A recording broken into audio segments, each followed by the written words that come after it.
Scottsville tonight, an important District 15 doubleheader as a win for Coach Piper Lindsay's Trojanettes would lock in the number 1 seed in the district, while for Coach Warren Cunningham's Trojans, a win would give his team a 4-1 district record and would stay in the number 1 spot for now.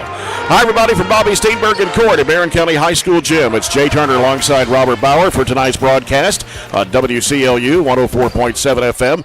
Jake Norris is our studio producer. This is the Don Franklin Glasgow countdown to tip-off. In Game 1, the Trojanettes defeated 5-time defending 4th Region champs Bowling Green on Tuesday night, defeating the Lady Purples in a low-scoring game, 32-25. Barren County is 14-2 overall, 4-0 in district play coming into tonight's game, while Allen County-Scottsville, who has lost 5 of their last 6 and the last 3 in a row, fell to Logan County on the road Tuesday night, 59-48. Allen County-Scottsville is 7-8 overall, 1-2 in district play. The Trojanettes are ranked 2nd in Region 4 again this week, behind number 1 Franklin Simpson. The Lady-Patriots are ranked 7th this week in the Bowling Green Daily News prep poll. Barren County District wins over Warren East twice, 47-37 and 42-36. They beat Glasgow by 30, 57-27, and of course Allen County-Scottsville on the road, 66-52. The Lady Patriots lost to Warren East last Thursday by 14, 68-54, and have a win over Glasgow, 70-52. So right now, Barren County is 4-0, Warren East is 2-2, Allen County-Scottsville 1-2, and Glasgow is 0-3. And in the first meeting this season on December 19th at Allen County-Scottsville, which the Trojanettes won 66-52. For Barren County, 4 players were in double figures. Katie Elmore had 17, Shelby Bird had 15, Katie Geralds had 12, and Ann Ashley Atkinson scored 11 in that game. The Trojanettes shot 25 of 57 for 44%. They only hit 1 of 12 on threes, 15 of 20 from the foul line.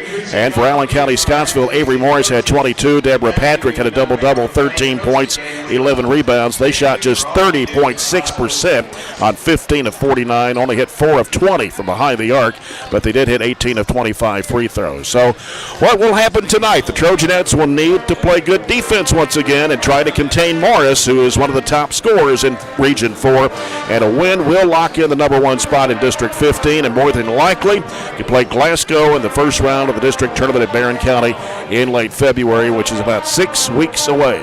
Yeah, tonight would seal the number 1 seed, but we have to contend with a team that has one of the top 10 scorers in the state, and Avery Morris, I think she's 7th in the state, and can really score the basketball. They're on a 3-game losing skid and have yet to win a road game. They're 0-4 on the road this year, and that Logan County loss was a little surprising to me. Logan County not predominantly one of the better teams in this region, but I think Logan, talking to some of the Allen County people, Logan got out on them early 20-9 and hit 7 threes in that game. Allen set back in a 2-3 zone and didn't really make a lot of adjustments in that game to try to come back and win. So they played even with them, but still lost by 10 or 11.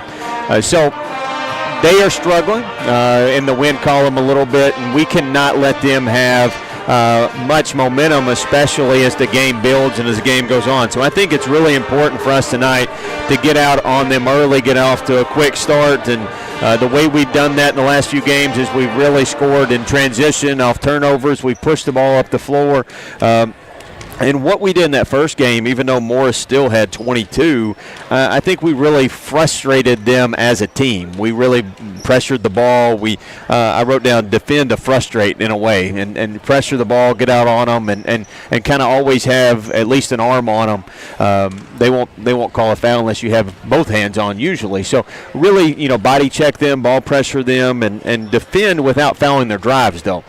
We have struggled with that recently, and we've really put a lot of teams on the free throw line. And the Patrick kid, I think, has been a surprise for them this year. She's almost averaging a double-double. I think it's important for our bigs to really be physical with her and not let her get a ton of rebounds. So this is a game that I think we have to win, not only just to secure the 1 seed, but I think we have to win just to kind of continue to instill some confidence in our kids that we are the best team in the 15th district, and we're behind Franklin, one of the top 2 teams in this region. We beat Bowling Green the other night. Sloppy game, low scoring, but I think we still did what we had to do to win, and that's what we've been doing for the majority of this year. And you pretty much covered the keys to the game. Yes, brought to sir. you by J&J Sales. And we'll come back with more of the Don Franklin Glasgow countdown to tip-off in a moment. We're about 8 minutes away. It's the Trojanettes and the Lady-Patriots in Game 1 of our District 15 doubleheader here on WCLU 104.7 FM.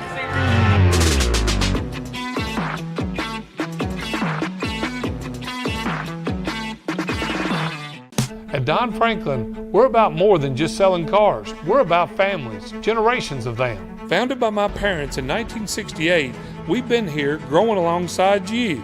From the first family car to the newest model for the next generation, our values of trust, care, and commitment are in every handshake, every deal. With over 5,000 vehicles to choose from, check them all out at donfranklinauto.com. Don Franklin, driven by family.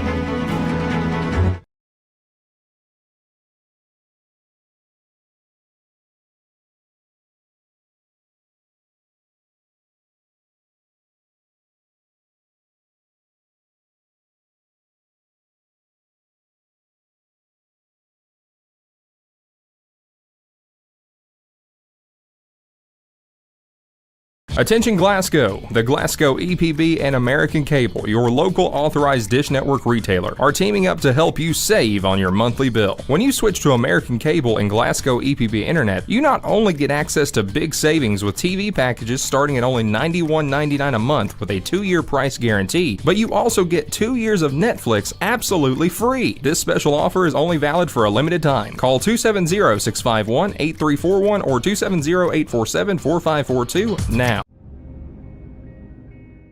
So Aero Safety is an international safety consulting company based right here in Glasgow, Kentucky. We offer a wide variety of services, ranging anything from safety training to administrative services like policy procedures. It's any manufacturing, any industry around our area, we can apply that. And we can also make everything site-specific to the customer. So we make sure that we're incorporating the company's policies, procedures, applicable hazards, equipment, things like that, that it's make it more relevant and engaging for the customer. Aero Safety is here to keep your employees safe and keep your business headed in the right direction. Allen County-Scottsville averages 56.3 points a game. They give up 53 to their opponents. They shoot 40.5% of the field. They've made 56 threes on the season. That's at 26%. 74.3% of the foul line. Pretty good free throw shooting team. They average 32 rebounds a game. Trojanettes are averaging about the same as the Lady-Patriots, 56.2, but they give up just 38, and they shoot just under 41%. They've made 63-point shots at 31.4%, 68% for the foul line, and 29.5 rebounds a game. And the win over Bowling Green on Tuesday, the Trojanettes only shot 30.6% on 11 of 36, 4 of 15 on threes, while the game at Logan County, Allen County-Scottsville had 16 from Avery Morris, so they were 19 of 45 from the field for 42.2%. Despite the 11-point loss, they were only 2 of 10 from behind the arc. Starting lineups, we come back after this break. This is Trojanet basketball on WCLU 104.7 FM.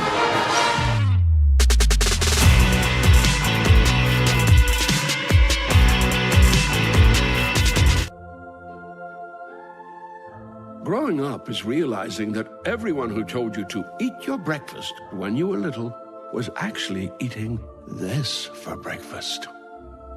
It's your turn to take your place at the breakfast table and savor the taste of culinary independence with freshly toasted bagels at McDonald's. Indulge in the breakfast you've always wanted and start the day off the right way, your way. Ba-da-ba-ba-ba. Cold weather means you've got some things to take care of, like heat to keep you warm and comfortable. Put it on your list of things to do. A call to Southern States Glasgow to fill your propane tank. Southern States is one of the top suppliers of propane gas in the country, and your Southern States in Glasgow is the local, smart, reliable source for all your propane needs. Safe, clean-burning propane gas is the premier energy source for heating and appliances. Call 651-6167 and 651-2159. And we are now on 120 Cross Street, just off 31E South. Just past the railroad tracks. I just did it, but I waited way too long. Trust me, it's about time you left cable TV behind and started saving with MyStream TV from SCRTC. Already have TV with SCRTC and you still have cable boxes and wires everywhere? Talk to SCRTC about MyStream TV and compare it to your current service. The best thing about MyStream TV, you'll save money and get up to 1 gig symmetrical internet. Visit scrtc.com and click on the MyStream TV logo at the top to start saving on cable today. At Kuzma Family Dentistry, we specialize in changing smiles and changing lives.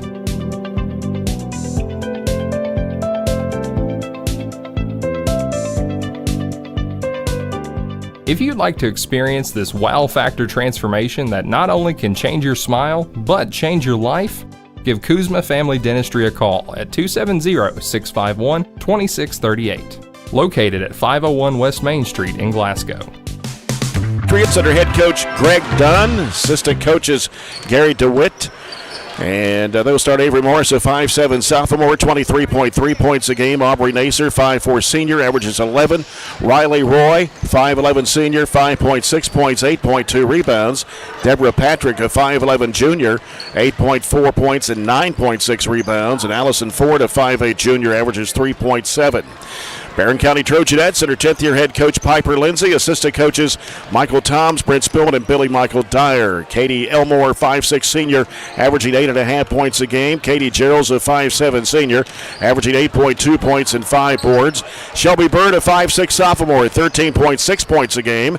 And Ashley Atkinson, a 5'9" junior, averaging 5.8 points and 5 rebounds. And Mahala Burton, a 5'7" freshman, averaging 5.2 points a game for the Trojanettes.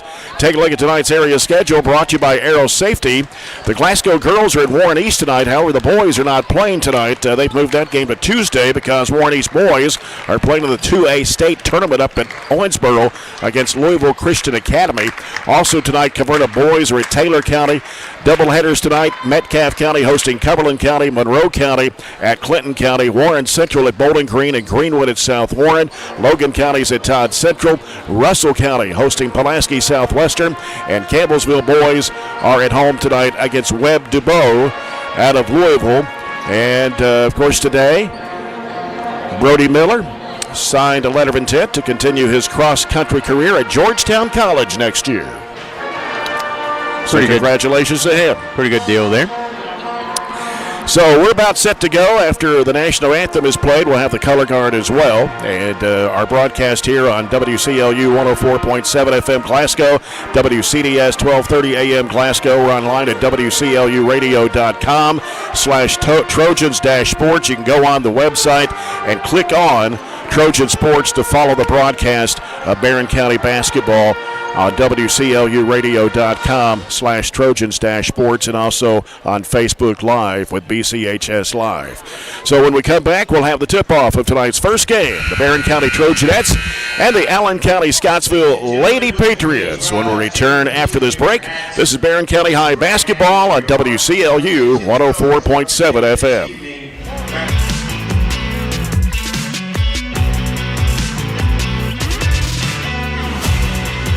If you haven't heard, there's a new approach to banking. It's called Kasasa, and you'll find it at the People's Bank. Your free Kasasa checking account offers you monthly cashback rewards. The Kasasa cash checking account can earn you a very high interest rate on your balance. Then link Kasasa Saver, and you'll also get a high rate on your deposits. Grow with Kasasa at the People's Bank in Glasgow, Cave City, and Marion. The People's Bank. working for you. Restrictions and qualifications apply. Restrictions may vary. Contact the People's Bank for details and to learn more. Get a great deal on select Kubota equipment. The BX Series is the #1 selling subcompact tractor in the U.S. The versatile lineup is built to help you make the most of your land. Right now, bring home select Kubota equipment for 0 down, 0% APR for up to 72 months on select BX models. Now through September 30th. See us or go to KubotaUSA.com for full disclaimer. Your local Kubota dealer is J&J Sales, 1311 West Main Street in Glasgow. We've got you. It's a pledge to make sure you're always taken care of. A pledge that Farmers RECC honors each and every day. When it comes to keeping things running smoothly or getting them back on track when they're not, we've got you. Always. Farmers RECC is a Touchstone Energy Cooperative, your source for power and information. Are you looking for high-quality, cost-effective, and highly visible advertising? At ATM Media Solutions, we offer large-scale marketing with ease. We have 4 LED billboard locations: Highland Pharmacy in Sonic, the intersection of 31E and Trojan Trail, Highway 90 East, Burkesville Road, and our newest location in front of Gondolier.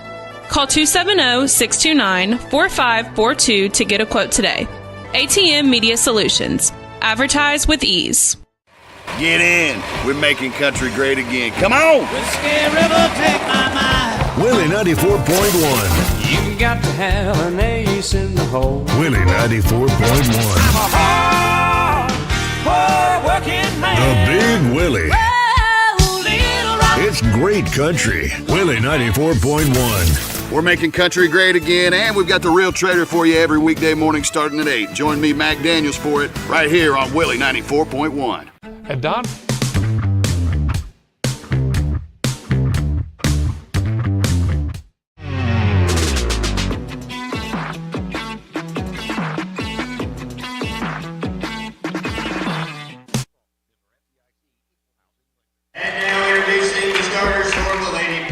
Welcome back to Barren County High School at Bobby Steenberg in court for tonight's 15th District doubleheader between Barren County and Allen County-Scottsville.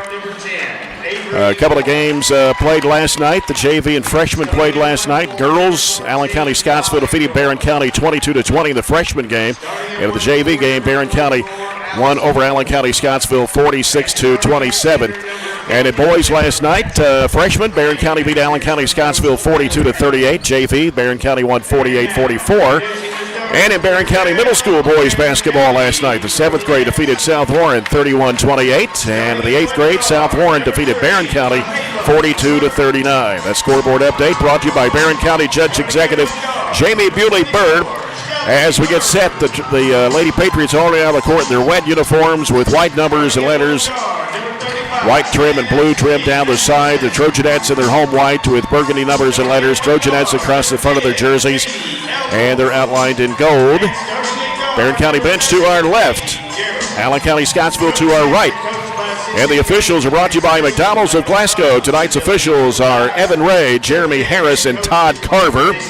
As we get set for the Farmers RECC Jackie Browning Memorial Opening Tip-Off and our first quarter of action tonight, brought to you by the People's Bank, working for you. All right. Be a big crowd here tonight. It should be. I mean, today has been the nicest weather we've had in 3 months, so no excuse for nobody to get out tonight, so here we go. As Evan Ray will toss it up, and it is going to be controlled. It's still loose at midcourt. The ball kind of squirted out into the hands of Shelby Byrd. Fires it over to Burton, gives it back to Byrd, fires it down to Elmore, goes to the basket, puts it in, and a foul. That was perfect. She was the one that dug out that loose ball there and got it to our possession and gets it back on the backside couldn't ask for a better start. So Elmore, a 69% foul shooter on the season, puts it up and in for the old-fashioned three-point play, and Barren County on the board first 3-0. Here's Morris in the front court with it for ACS. Trying to drive against Elmore, goes the bucket, puts it up and missed the layup, put back up and in, though, by Roy. We do not need them to get on the offensive glass. And it is 3-2. Here's Gerald's, gives it to Byrd, top of the key now Elmore, right side Atkinson. Hands it off to Burton, circling around. Barren County ranked second in the region this week. Behind number 1 Franklin Simpson, Allen County-Scottsville was ranked 7th this week. The Bowling Green Daily News prep poll. 3-2, Barren County. Here's Burton off the right wing to Bird, and down low it goes to Gerald. Dribbles it out toward the corner, goes back to Bird. They're in that 2-3 zone. Here's a pass picked away, and Morris has it for ACS. Drives it into the paint up with the left hand and puts it in. They're in a sagging 2-3. We have to attack it. We can't just throw it around. And the Lady-Patriots lead it 4-3. Out with it is Burton. Burton trying to penetrate the lane. Bounce pass right side. It goes to Bird. Now Bird sends it back out to Burton. Burton back right side to Bird once again. Dribbles, throws it across over to Atkinson. In the corner of the baseline, it goes to Gerald's. Diagonal pass back out top. Burton. Ball knocked away as Nacer knocked it away, but Bird retrieved it. Crossover dribble goes in a lot of traffic. Puts it up. It is no good. And pulling down the rebound is Patrick for Allen County-Scottsville. A lot of traffic, a lot of contact. 4-3, Allen County-Scottsville's Morris with the basketball. Averaging 23.3 points a game. They go down low. Here's Patrick putting it up and in. Just a big-to-big screen there. New York-style action's what you used to call it, and did not switch properly. 6-3, Lady-Patriots. Here's Bird with the basketball. Trying to penetrate, can't go. Baseline, Atkinson. Trying to go up with it, had it knocked away. No whistle. Not going to call fouls tonight? I don't know. And here's Roy with it on the right side. Being defended by Gerald. They go down low to Patrick. She's double teamed underneath the goal. Out it comes to Ford for an 18-footer. Missed everything. Underneath the basket with it is Gerald. She'll gives it off to Burton. Burton with it in the front court. Trojanettes trailing here 6-3 with 5.5 minutes to go in the first. Atkinson fires it across over to Bird. They whip it down in there to Elmore. She puts it up and in. Nice cut to the basket underneath. Design play and screen there by Gerald. 6-5 the score. Morris will head fake, drives, throws up the shot, missed everything. Patrick there to grab it though, flips it back up, no good. Atkinson claims the board for the Trojanettes. A chance here for the Trojanettes to take the lead. Gerald throws it behind her. Bird to left wing, gives it in there to Elmore. Shot good on the runner. Got all 7 of them. Yep, and almost a turnover as Burton reached in and tied it up against Roy. It'll go to ACS in the alternating possession. We're a little timid for some reason. Timid in the press, timid in our offense. We passed up some good-looking threes that we could have taken. So maybe settle down a little bit and just play with some confidence. Morris, just a sophomore for ACS, 23 points a game as we mentioned. 7-6 Trojanettes with the lead coming off the screen for Patrick. Straight away, three-point shot, nails it. That's her 22nd three of the season. She shoots almost 40% from behind the arc. And she's not scared to shoot it or drive it, and we have to communicate out on a screen, not giving her an open look like we did there. And it is 9-7. The Lady-Patriots back in the lead. Atkinson halfway to the corner, throws it back out to Bird. Back to Atkinson for three. No. And they'll let it go out of bounds at the right side of the rim and ricocheted off into the corner. Follow your shot, and that one would have came right to her, wouldn't it? So Barren County will pick up with some pressure now as Ford having a little trouble. Finally gets it in there to Morris. Morris trying to get around Elmore. They're going to call the... No, she stepped on the sideline in front of the bench.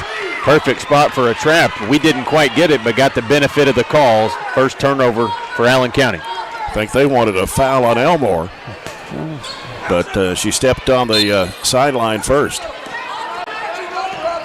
9-7 the score. Bird with it on the right wing. Back out top, Elmore. Swings it left to Burton. Burton looking in the corner. Gerald's with it. Out top, Atkinson. Now gives to Elmore. Three if it goes. It's no good. Offensive rebound by Bird. Double team. Bounces back off to Burton. Burton into the paint. Throws up the runner. It is no good. And the rebound coming off to Roy. But a foul here on Shelby Bird. You get that foul if you're Allen County because you just yelled at the official in his ear the whole time, and she more fell down than the foul, probably. So Ford gets the ball in play. Here comes Morris with it. Morris into the front court. Trying to accelerate down the left side. Feeds it right to Patrick, and she puts it in. 11-7, Lady-Patriots. Burton ahead up to Atkinson. Atkinson throws it back across to Burton. Here's Bird, and she traveled. Got to shoot the ball. You got to be ready to shoot the ball. She has all year, but has passed up a ton of shots already tonight. 3:29 to go here in the first quarter.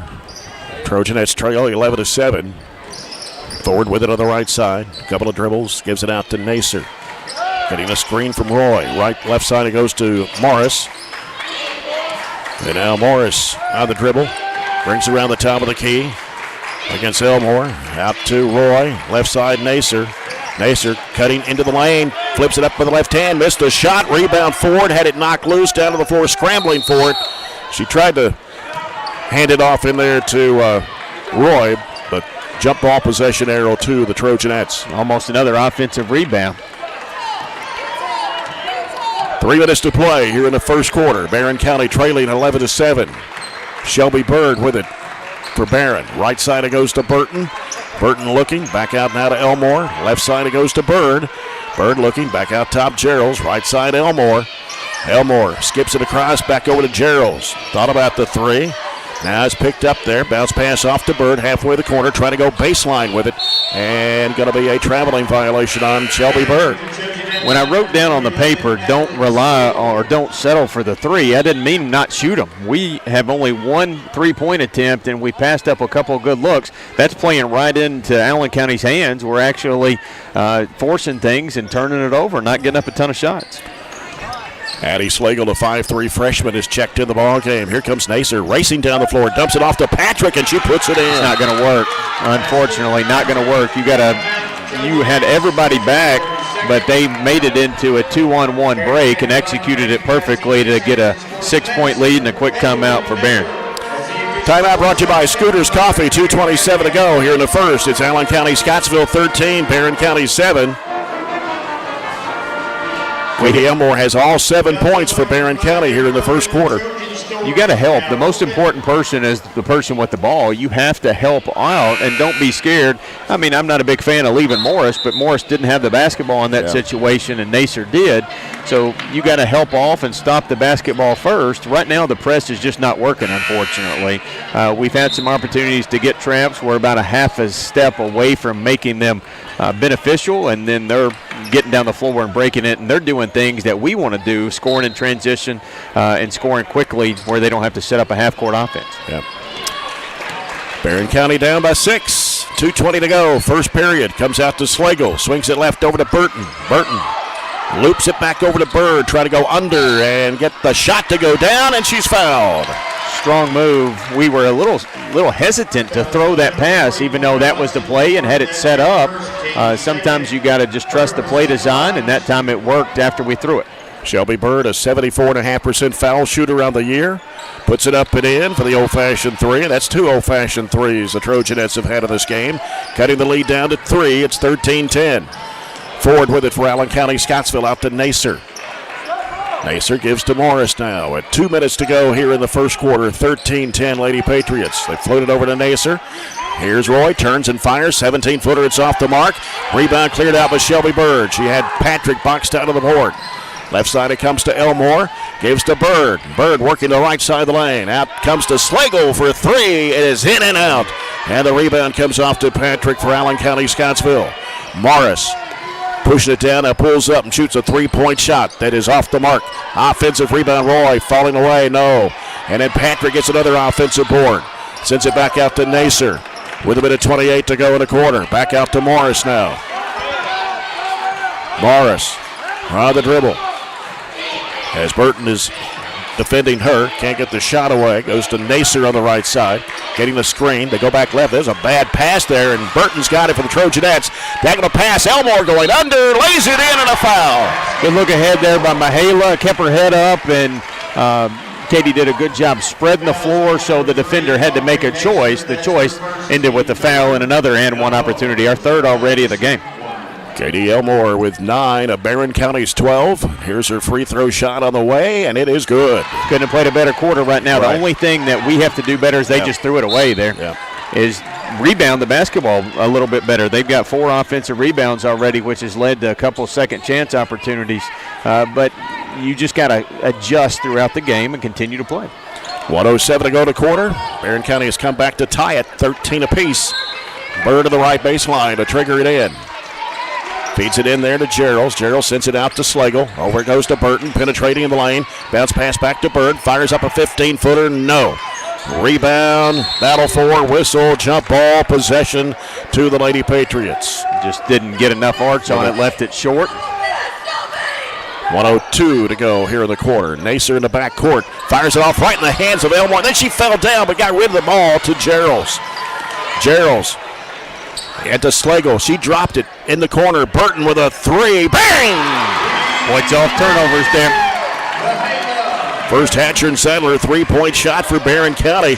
Back in the lead 16-13. They force up the shot.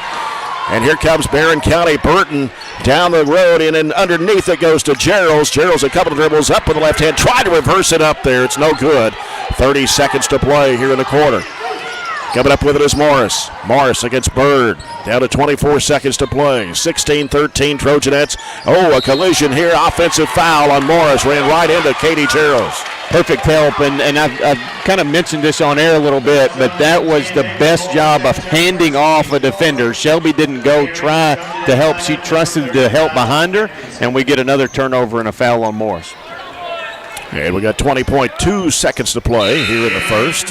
First substitution for the Lady Patriots is Kyra Moore, 5'9" junior, averaging 2.7 points a game. Here's an update score into the first quarter. Greenwood Girls 7, South Warren 4. Low-scoring game. Did you say into the first quarter? Yeah, 7-4 Greenwood. That's a 14th district regular season game. Now Addison Law will check into the Lady Patriot lineup, a 5'4" junior. We're getting a couple of these end-of-quarter breaks to get a little extra breather for some of their starters. Burton with it, top of the key, over to Bird to the right wing. Back out to Burton, 12 seconds to go in the quarter. Back to Bird, down to 7. They work it around over to Slagle. Out to Burton, top of the key, 3. It's good! Two of them write it down, and that's the good end of the quarter. 19-13 Trojanettes after they trailed 13-7. Went on a 12-0 run to end the quarter. It's Barren County 19, Allen County, Scottsville 13. Back in a minute. This is Trojanette basketball at WCLU 104.7 FM.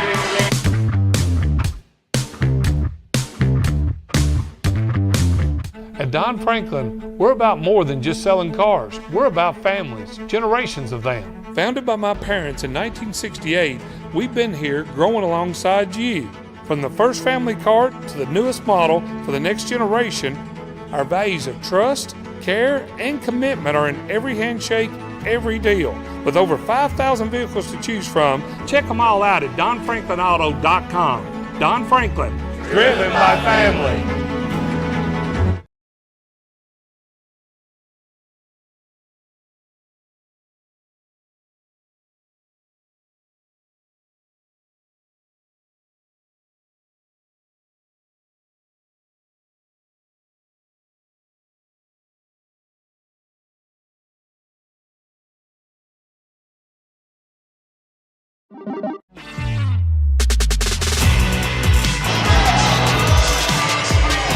Barren County Trojanettes 19, Allen County Scottsville 13. Jay Turner with Robert Bauer here courtside from Bobby Steenbergen Court at Barren County High School. Barren County won a 12-0 run to end the quarter. They trailed 13-7 at one time. And two back-to-back threes from Mahala Burton, the freshman. Inside, here's Bird going up with a shot. Got it, and a foul. 4-1 opportunities now in just the start of the second quarter. Another play where we used a big to screen, curl around, the pass was delivered perfectly, and the bucket executed. And that's going to be 2 on Riley Roy. And the free throw for Bird is good. And it's 22-13 Trojanettes. 4 to the backcourt. Comes to Morris. Morris trying to work it across the line. Does. Into the front court now. 15-0 run by Barren County. Here's Morris trying to force things here. Shot blocked out of bounds. Good defense by Shelby.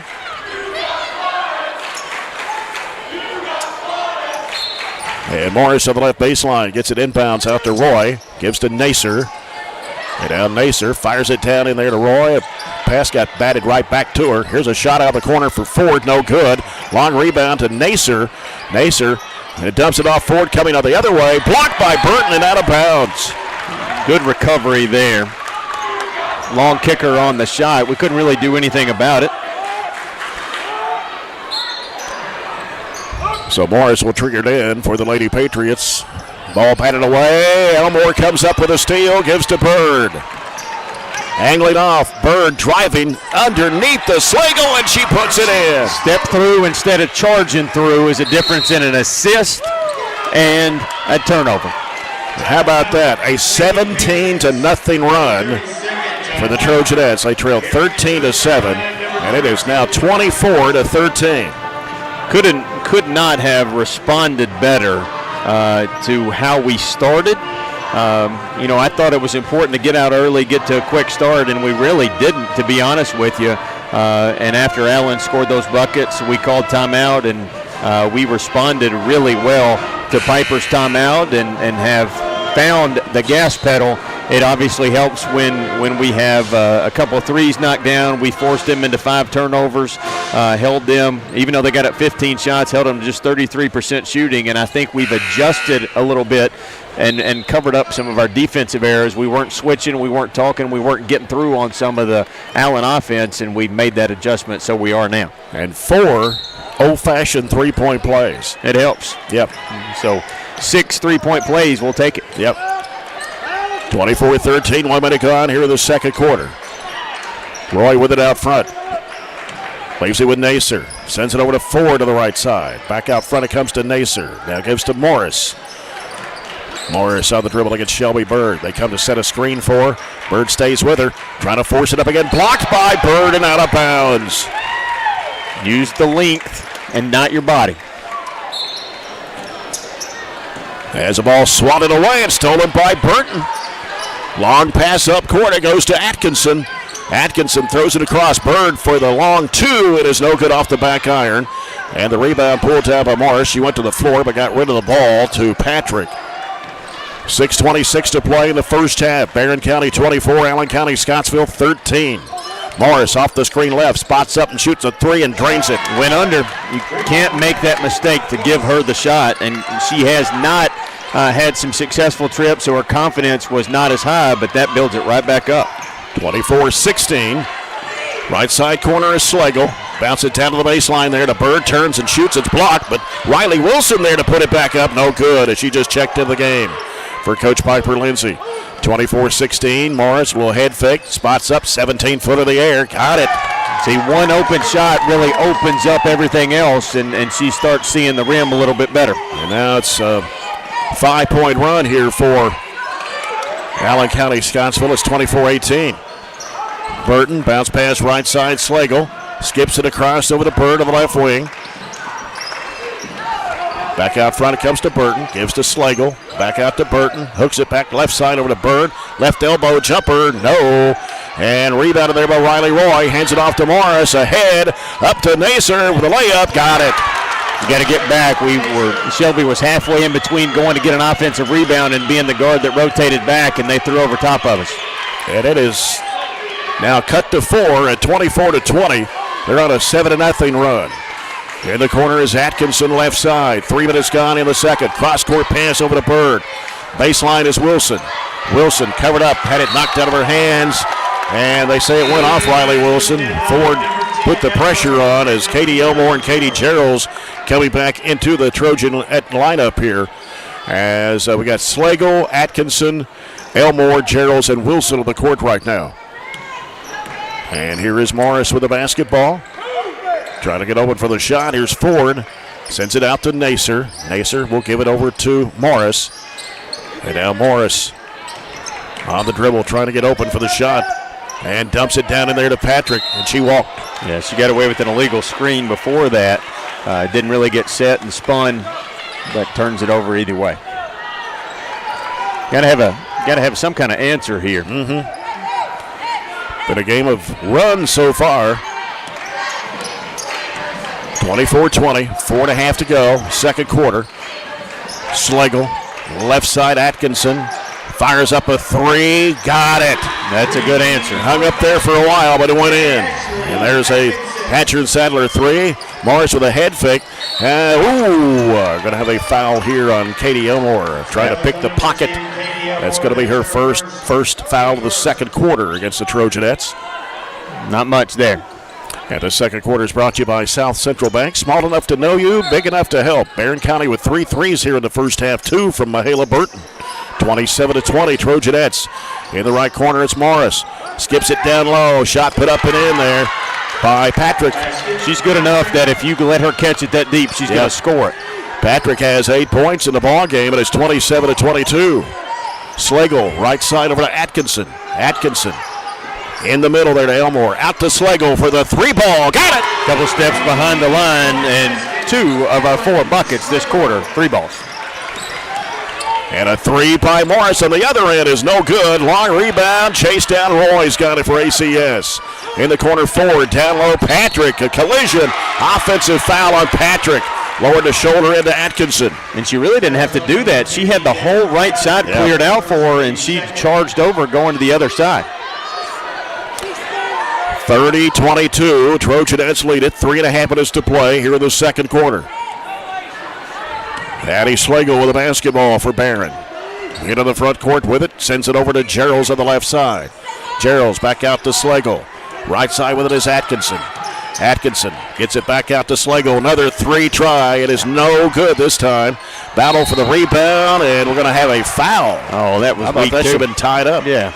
They're going to put it on Gerald's. She just went and grabbed it, but we've got to maybe put a little bit more body on some of their rebounders before we go get them.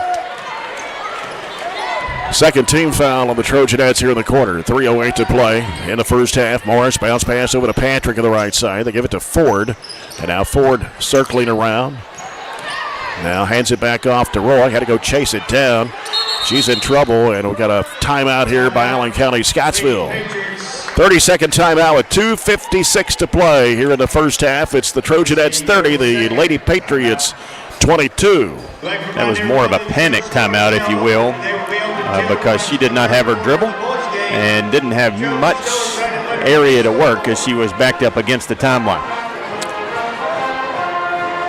Just looking to see if we have any other scores here to pass along to you. Not at the moment. Glasgow Warren East, that game will not get started till about 7:15 or so. Well, it's just a girls, but it is a district game.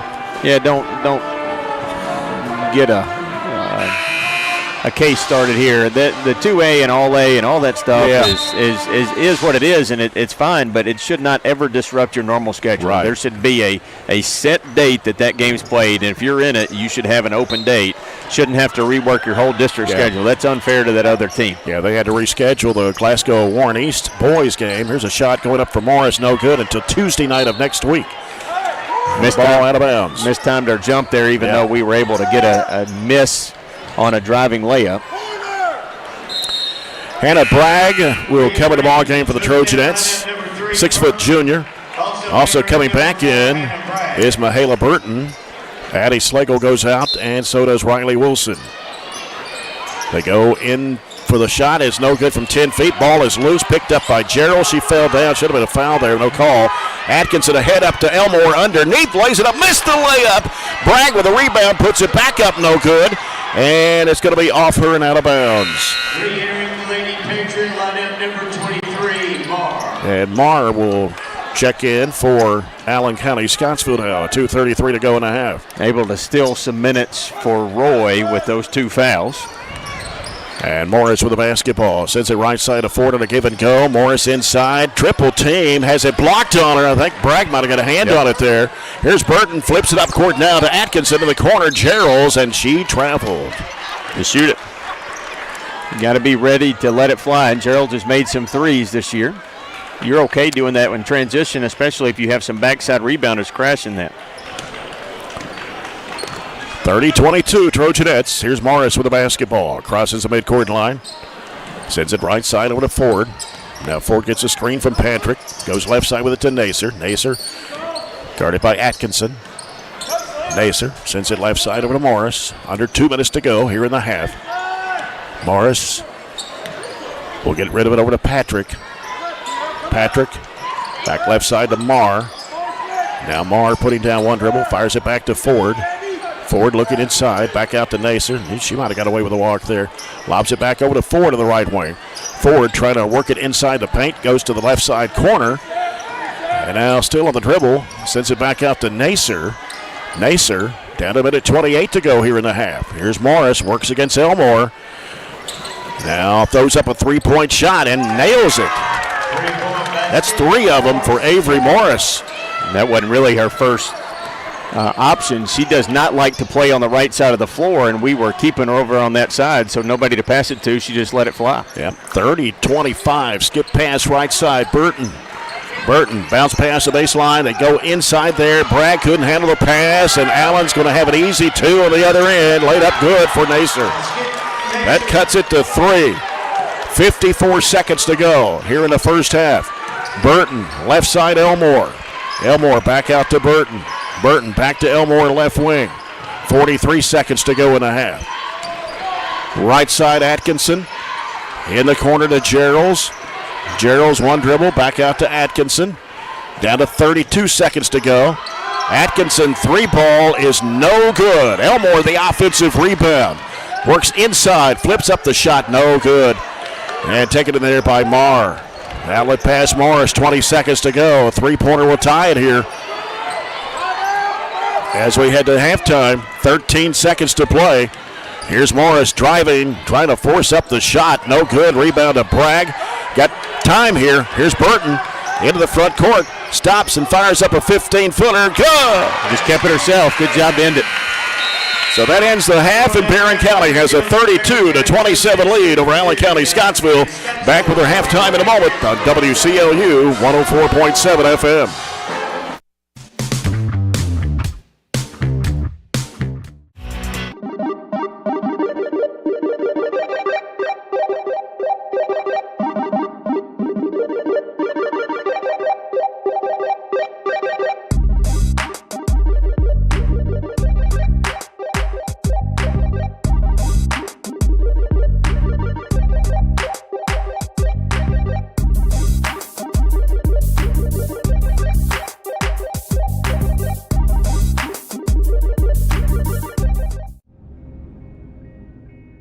So Aero Safety is an international safety consulting company based right here in Glasgow, Kentucky. We offer a wide variety of services, ranging anything from safety training to administrative services like policy procedures.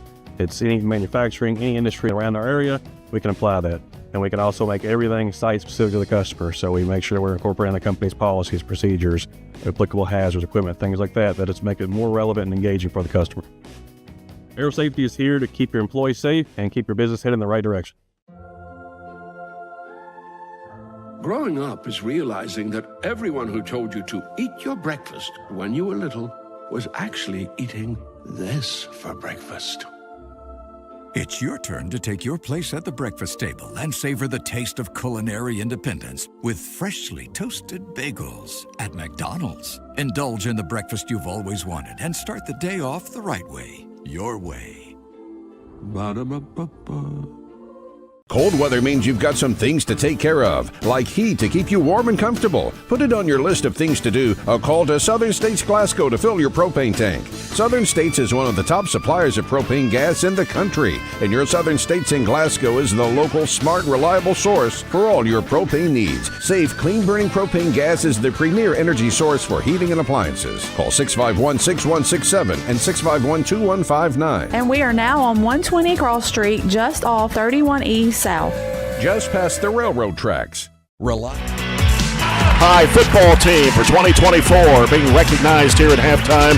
Coach John Myers, they talked about he got his 150th win this season when they beat Monroe County back during the regular season and did something that no other football team ever done, and that was make it to the third round of the Class 6A football playoffs. Lee Johnson's the principal at Austin Tracy Elementary, and it's good to see you, sir. Good to see you well, Jay. Thank you for having me out here tonight. Yes, sir. I didn't know they were going to do this recognition tonight, or we would have aired it on the radio. But anyway, they had a great season. 10-3 is what they ended up on the season, and it was just one season that'll be remembered for a long time. Absolutely. It was exciting to keep up with him. Coach Myers has done a wonderful job. Had the opportunity to coach Tate and Bray and some of those guys when they were freshmen in basketball, and just testament to their character. Yeah. You're not going to find better players, better people to lead this team, and it's evident. Now, hopefully that will bleed over to those juniors and sophomores and freshmen and eighth graders coming on up and continue to build the program. Right. Well, what's been going on at Austin Tracy? I know just now trying to get back in the swing of things here in the second semester. That's right. Just finishing out our first full week back to school. Kind of got an abbreviated start after the new year, but listen, we've got things rolling there. Had the kids up at junior beta and elementary beta all week. Hey, I want to give a special shout out to Miss Ace Young. She's a fifth grader at Austin Tracy. She placed fourth in the speech competition at the elementary state beta competition. We're so proud of her. Wow. Okay, that's all right. I know that was going on this past week. Is that right? Elementary beta? Yeah, this week currently. I mean, this week. And it finished what? Tuesday, Wednesday? So elementary finished up on Wednesday, and then we had, of course, we have sixth graders, so they competed with junior beta, and they just finished up today. Okay. All right. Well, what else is going on that you know of? Well, obviously, we've just finished up Little League basketball with our Austin Tracy Youth Sports League. We're getting into volleyball. This is the second year that we've had a volleyball league out there for elementary kids all the way up through eighth grade. You know, it's one of the things we're very, very proud of. It was a limited opportunity in our area for the longest time, really cultivating, especially the elementary ages. So we're hoping to continue to build that feeder program that will eventually see benefits for our older kids as well. All right. A lot of things to offer elementary kids that weren't offered many years ago, back in my day, and probably back in your day too. That's exactly right. You see such an expansion into STEAM and all these careers in in engineering and art and all these things, 3D printing and all this different stuff, and along with our athletics. So we really, even though we're a small school, we want to be able to offer something for all students and all their interests. I know you pull students in probably from Monroe County and maybe Allen County, where you're located. How many students enrolled this year? That's exactly right. Our enrollment continues to grow, and that's a testament to the faculty and staff at Austin Tracy. I'm very, very blessed to have such a wonderful faculty that cares about kids. And, you know, we can offer something just a little bit different than a lot of schools in our age just because of our size.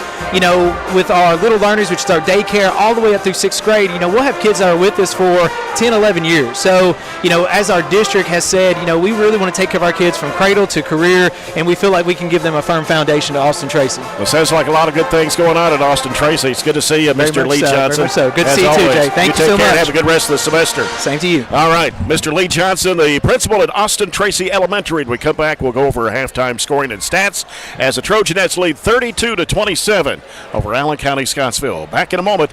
This is Barren County Basketball on WCLU 104.7 FM.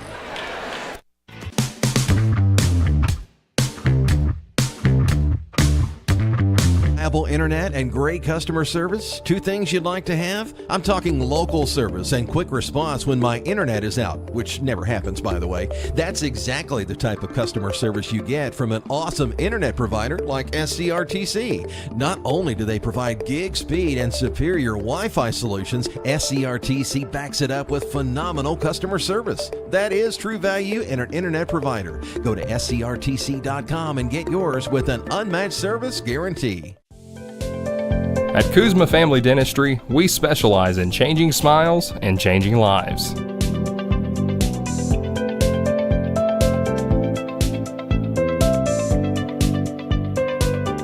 If you'd like to experience this wow factor transformation that not only can change your smile, but change your life, give Kuzma Family Dentistry a call at 270-651-2638, located at 501 West Main Street in Glasgow. If you haven't heard, there's a new approach to banking. It's called Kasasa, and you'll find it at the People's Bank. Your free Kasasa checking account offers you monthly cashback rewards. The Kasasa cash checking account can earn you a very high interest rate on your balance. Then link Kasasa Saver, and you'll also get a high rate on your deposits. Grow with Kasasa at the People's Bank in Glasgow, Cave City, and Barren. The People's Bank. Working for you. Restrictions and qualifications apply. Restrictions may vary. Contact the People's Bank for details and to learn more. Get a great deal on select Kubota equipment. The BX Series is the #1 selling subcompact tractor in the U.S. The versatile lineup is built to help you make the most of your land. Right now, bring home select Kubota equipment for 0 down, 0% APR for up to 72 months on select BX models. Now through September 30th. See us or go to KubotaUSA.com for full disclaimer. Your local Kubota dealer is J&J Sales, 1311 West Main Street in Glasgow. TV. Switch today and save on your cable bill as we take a look at the halftime stats brought to you by Riley Dental Group. Barren County led 19-13 at the end of the first quarter, and were outscored 14-13 in the second quarter to take a 32-27 lead at the break. Their largest lead was 24-13 at one time in the first half. Allen County-Scottsville had 12 field goals the first half. 3 of those were threes, all by Avery Morris, and she leads the scoring with 13 points on those 3 threes and 2 twos. Deborah Patrick had 8 points. A couple of field goals for Aubrey Nacer and a field goal for Riley Roy. And she picked up 2 fouls in the first half. Allen County-Scottsville did not go to the free throw line in the first half. Barren County with the same number, 12 field goals, 4 threes, and 4 for 4 from the foul line. Katie Elmore scored all 10 of her points in the first quarter. 8 points for Mahala Burton, 2 threes and a 2. 6 for Shelby Bird on 2 3-point plays. 5 for Addie Slagle on 3 and a 2. And a 3-point basket from Ann Ashley Atkinson. Katie Gerald went scoreless in the first half. Hannah Bragg and Riley Wilson saw action but did not score. All right. We were 12 of 27 there in the first half for 44%. Allen pretty close, 12 of 30 is what their stats have for 40%. They hit half of their threes, 3 of 6. We hit 40%, 4 of 10. Rebounding department, they're doubling us up. They have 22 rebounds, 11 offensive boards. The best thing about that number is they've only got 4 second chance points off of those 11 rebounds. So they have as many offensive rebounds as we have total, 22-11 with 11 offensive boards, only 4 for us offensively. Roy and Patrick combined for 13 rebounds. They have more rebounds than we do as a team.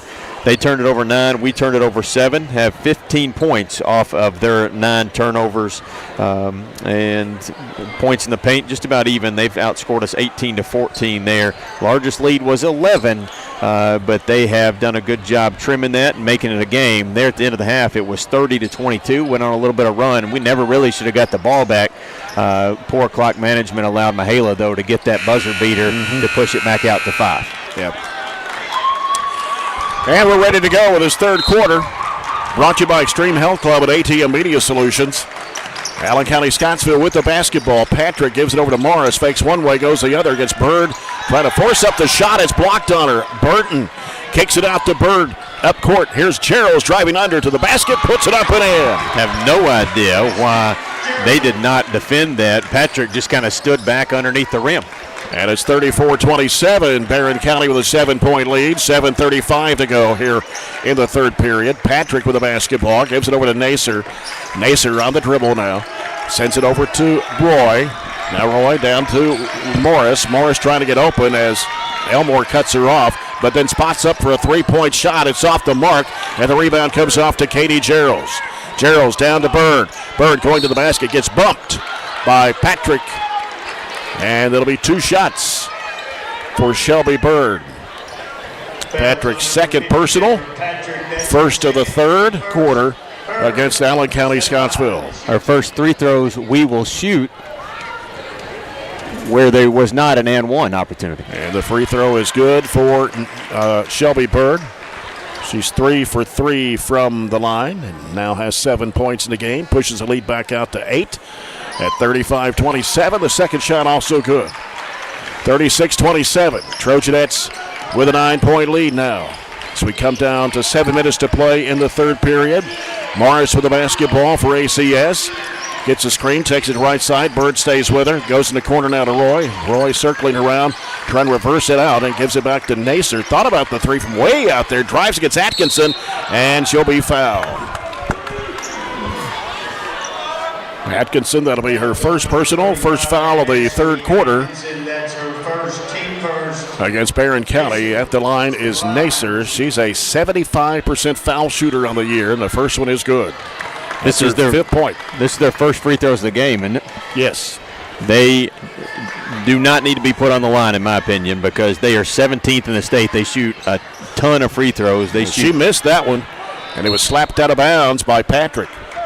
They, as a team, are one of the better free throw shooters in the state, and we have done a good job on their drives not fouling. So Barren County's basketball, 6:48 to play in the third quarter, leading by 8, 36-28.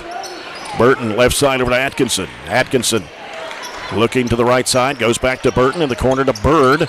Now Bird looking down inside, has to throw it back out to Burton, gives it over to Atkinson to the left wing. Atkinson trying to dribble in, throws it back across to Bird, fakes, spins in the lane, got double teamed in there, and threw it up. Tried to draw a foul there, but didn't get it. Yeah, that probably wasn't a foul, and I misspoke. They're not 17th in the state. They're 4th in the state in free throws, so they shoot it really well as a team. 74.3%. Morris gives it to Roy, over to Ford on the left side. Now Ford dribbles out, gives it to Nacer. Nacer, as Roy came to set a screen. Here's Ford. Bounce pass off to Roy. Back out front it comes to Morris. We played 2 minutes of the third. 8-point Barren County lead. Morris trying to shake off Bird as Shelby stays with her. Here's a pass in there to Patrick. Back over the left side to Morris. And now Morris trying to get open for a shot. Bird defending her out front, gets a screen, steps out. A shot blocked by Bird and out of bounds, but it will stay with the Lady-Patriots. You see, little things like this matter. She does not like the right side. She does everything she can to go back to that left side. Yeah. We're really trying to force her back over here. So here's Morris out front of the right side with it. Sends it down over to Roy. Roy trying to go baseline, gets cut off, throws it back out to Ford. It's almost stolen away, and Ben does. It's Burton, 2-on-2. Atkinson, little pump fake, goes up, a foul on Nacer. Little out of control, so got lucky we sold that foul. And that's 2 on Nacer now, and 2 on Allen County-Scottsville here in the third period. Atkinson, a 62.5% foul shooter. The first one is too strong. First miss from the free throw line after hitting 6 of 6. I didn't have the paper in front of me with that, but I thought that was our first miss. Second shot is on the way. This one is good for Atkinson. Nailed a three-pointer back in the second quarter. 37-28 Trojanettes. 9-point lead. Largest was 11 at 24-13. Nacer taking it left side.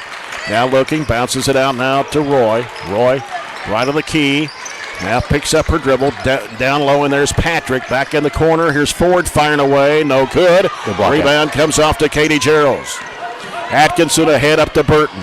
Burton leaves it to the corner with Elmore. Back out to Atkinson.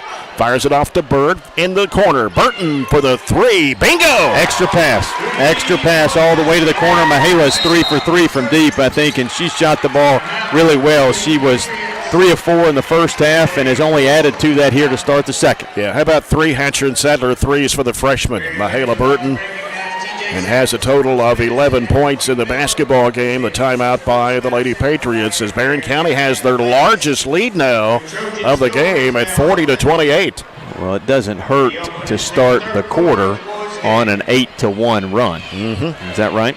Yep. You know you got to check my math, right? That is correct. You've got it. Almost halfway through this second quarter, and you know, in football sometimes you look at the middle 4. Well, in basketball, you know, the last 2 minutes of the first half, the first 2 minutes of the second half, we have done a good job at least owning this segment and pushing it out a little bit. But you've said this has been a game of runs, and we have to anticipate and be ready out of this timeout for an Allen run.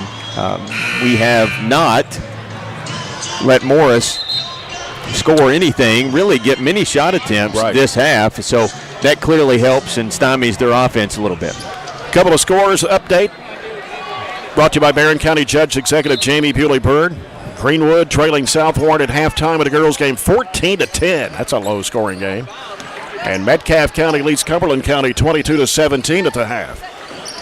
40-28 here. As Nacer handles the basketball, almost swiped away there by Atkinson. Nacer wants to drive with it. Cuts back to the left side and then draws a foul from Atkinson. A little too much body. Yeah. That's going to be her second and the team's second of the quarter. I'm sorry, I neglected to give you any score updates there at halftime. You had 2 of the 3 I had. The other one, listen to this, 48-2. Bowling Green is over Warren Central at half. 48-2. Second shot for Nate. She missed both of them. She's a 75% foul shooter. Elmore racing out of there with it for the Trojanettes. Takes it to the basket, puts it up, no good. And kicked it back out there. Here's Atkinson from 18 feet away. Got it! Good use of the ball fake. Now the lead has stretched to 14. It's 42-28. Here's a pass deflected off the hand. Looked like it went off Patrick, but they say it went off the Trojanettes. I think Burton may have got the last fingertip on it. Never hurts to try to sell that off of them, does it? Nope. As Ford will inbound the basketball on the right baseline. She's looking, still looking, still looking, still looking, and a timeout call. It's not one you want to use when you only have 2 left in your pocket. So that takes them down to their last timeout, and good defense just on a simple inbounds play to make them get to 4.5 and burn a timeout. 4:06 to play here in the third quarter. Barren County Trojanettes 42, Allen County-Scottsville Lady-Patriots 28. Barren County 4-0 in district play. Allen County-Scottsville 1-2. And we talked about Warren East is 2-2, and Glasgow is 0-3, and they're playing each other tonight. That game still has not started yet, but Trojanettes can seal the deal if they defeat the Lady-Patriots tonight for that number 1 seed. You can more than likely would beat Glasgow, but you know they could pull off an upset over Warren East tonight. I don't know, but that is not likely to happen. You could do the old-fashioned play a game and then go scout a game. Oh, that's true. They try to get it inside there to Patrick. She throws it high up, no good, underneath the basket. Got her on rebound, then flips it back up and in. That's a tough shot in there. It was. Allowed her to clear too much space. Yep. 42-30. They lob it up to Atkinson. Spots up, 15-footer left side, no good. Bird with the offensive board. Back out to Atkinson in the corner.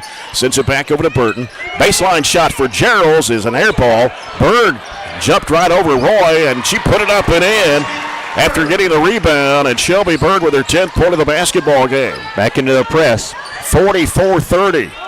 Morris, little head fake, drives, jump stop in the lane. Got it to roll in over the rim, and it's 44-32. That's the first 2 points for Morris here in the second half. As Gerald sends it to the near side to Bird. Back to Gerald's, going to have to get it across here. Splits the defenders and gets rid of it over to Elmore. Elmore underneath to Atkinson, and she puts it up and in from the left side. Drove baseline and saw that to assist for an easy bucket, beating the press. The pass knocked away by Elmore out of bounds. It was too much for Nacer there. 3 minutes left here in the third quarter. Barren County 46, Allen County-Scottsville 32. Morris with the basketball, working right side off the screen, trying to get open. Now wants to drive with it. Goes, a collision, offensive foul. Ran right into Katie Gerald's. Help me here, Jay. That's Avery's second charge, but I don't know who took the first one. It may have been Gerald's too. But if I'm wrong, I'm sorry for not giving credit in the appropriate way. Anyway, that's 2 on Morris. Nacer has 2, Roy 2, Patrick 2. And Addie Slagle has checked into the Trojan end lineup here. Anna Bragg will come into the next whistle. Important 2.5 minutes here to close this quarter. And there's Slagle driving the baseline, flips up the shot, no good. Rebound in there by Law, who just checked in. Couldn't get it over the rim. Right side is Morris. And now Morris circles out, works against Bird, left to the lane, dumps it off to Patrick. And that's almost a walk there, but a shot put up and in by Law. Kind of bobbled it. Yeah. It's 46-34. 2:10 to go. Bird with the basketball. Over to Gerald's on the right side. Gerald's out top. Burton swings it left to Slagle. Slagle back out front to Burton. Right side it goes to Bird. Back over the left side, Slagle. Back to Burton. Hooks it in the side, inside there to Bird. A lot of traffic. Puts it up and in. Tough shot. Such a good job keeping the ball, kind of focusing with it and then putting it up strong. 48-34 now. Trojanettes, a minute 43 to play here in the third quarter. Morris with the basketball. Bird with 12 points in the basketball game. And here is Nacer. Sends it over to Morris. Little head fake on the left wing. Wants to drive against Bird. And she is going to be called. Hooked Bird. trying to go for the shot, and Morris picks up her third personal. It's the right call. You don't see it a whole lot, but there's not even a lot of argument on Allen County's side. That was pretty blatant. Hannah Bragg comes into the lineup for Barren County. In for Allen County-Scottsville is Kyra Marr. And Roy's going to check out. Minute and a half to go here in the third quarter. Barren County up by 14. It's been their largest lead tonight. As Burton will bring it up for the Trojanettes. Left side over to Slagle. Slagle looking, puts down one dribble, throws it out to Bird. Now Bird back over to Slagle. Can't shoot the three. Cross-court pass over to Burton. Fakes, drives, cut off. Has to reverse it back out. Timeout by Coach Piper Lindsay. This will be a 30-second timeout with a minute 10 to go. In the third, a Scooters Coffee timeout for Barren County. It is the Trojanettes 48 and 34 for Allen County-Scottsville. Don't mind the timeout here. 14-point lead. This is a possession you want to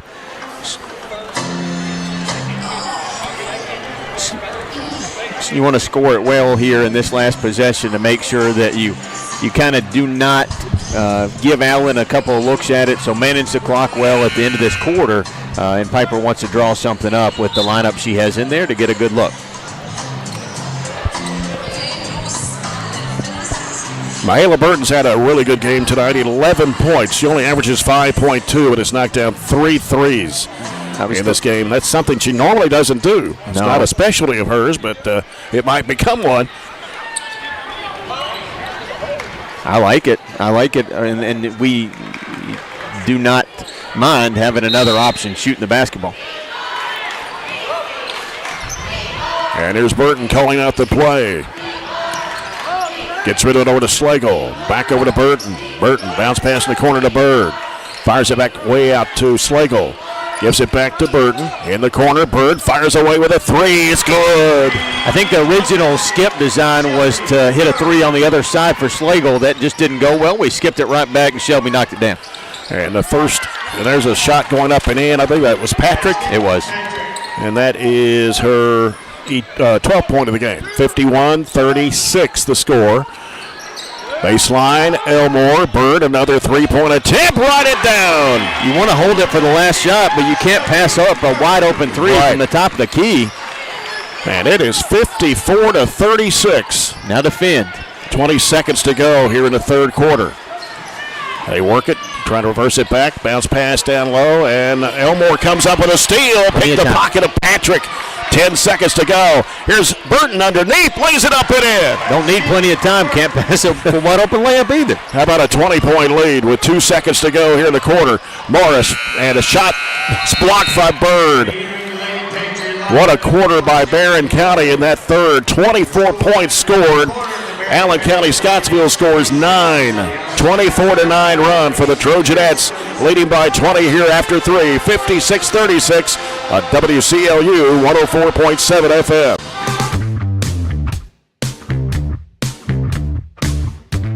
We've got you.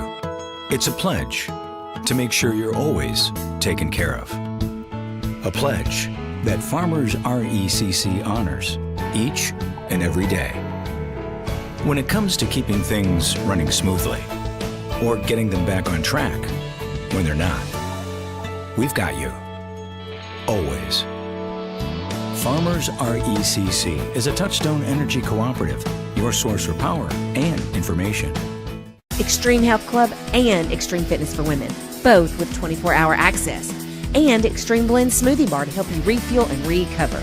Over 8,000 square feet of weights in Extreme Health Club and ladies only at Extreme Fitness for Women, including tanning beds, both with access to saunas, infrared saunas, and the 90-degree saline therapy pool.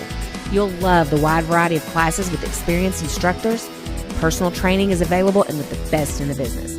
Call or stop by today and see what everybody's talking about.